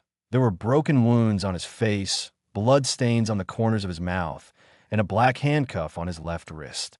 Niji didn't get up immediately, but used the force of his fall to roll to the side. He finally understood what Batman meant when he left. I really can't wait to get revenge. Last time I cheated him in the Sanjujio warehouse. I will pay him back this time. Red Claw was not in the mood to care about what Niji was thinking. She just wanted to kill Niji and then chop the big bat alive. Just when she raised the muzzle of the gun, Niji immediately rolled up and fired first with the Glock 17 in her hand. Bang, bang, bang, bang. The moment she heard the gunshot, Red Claw dodged as a reflex, but Niji didn't give her a chance and rushed over, facing Todoroki head-on with her. Red Claw pulled the trigger, and there was a click. The safety was not on. She didn't have time to check when she grabbed the gun, just now. Niji had already rushed over with a gun, and just a corner away, Hong Xiao jumped forward and slapped Niji's gun-holding hand, and then hit Niji's head. This sudden attack caught Niji by surprise, especially since Red Claw was a well-trained physical artist. And no more novels? Take part in the voting. The most requested novels and those with the most likes will be chosen for publication on euroaudiobooks.com. There, I can upload as much as I want without the risk of receiving a strike. Our 18 novels and other content that exceed what is morally acceptable are only published on Patreon or the free novels page. Remember, the site is funded by donations on Ko-fi and Patreon memberships.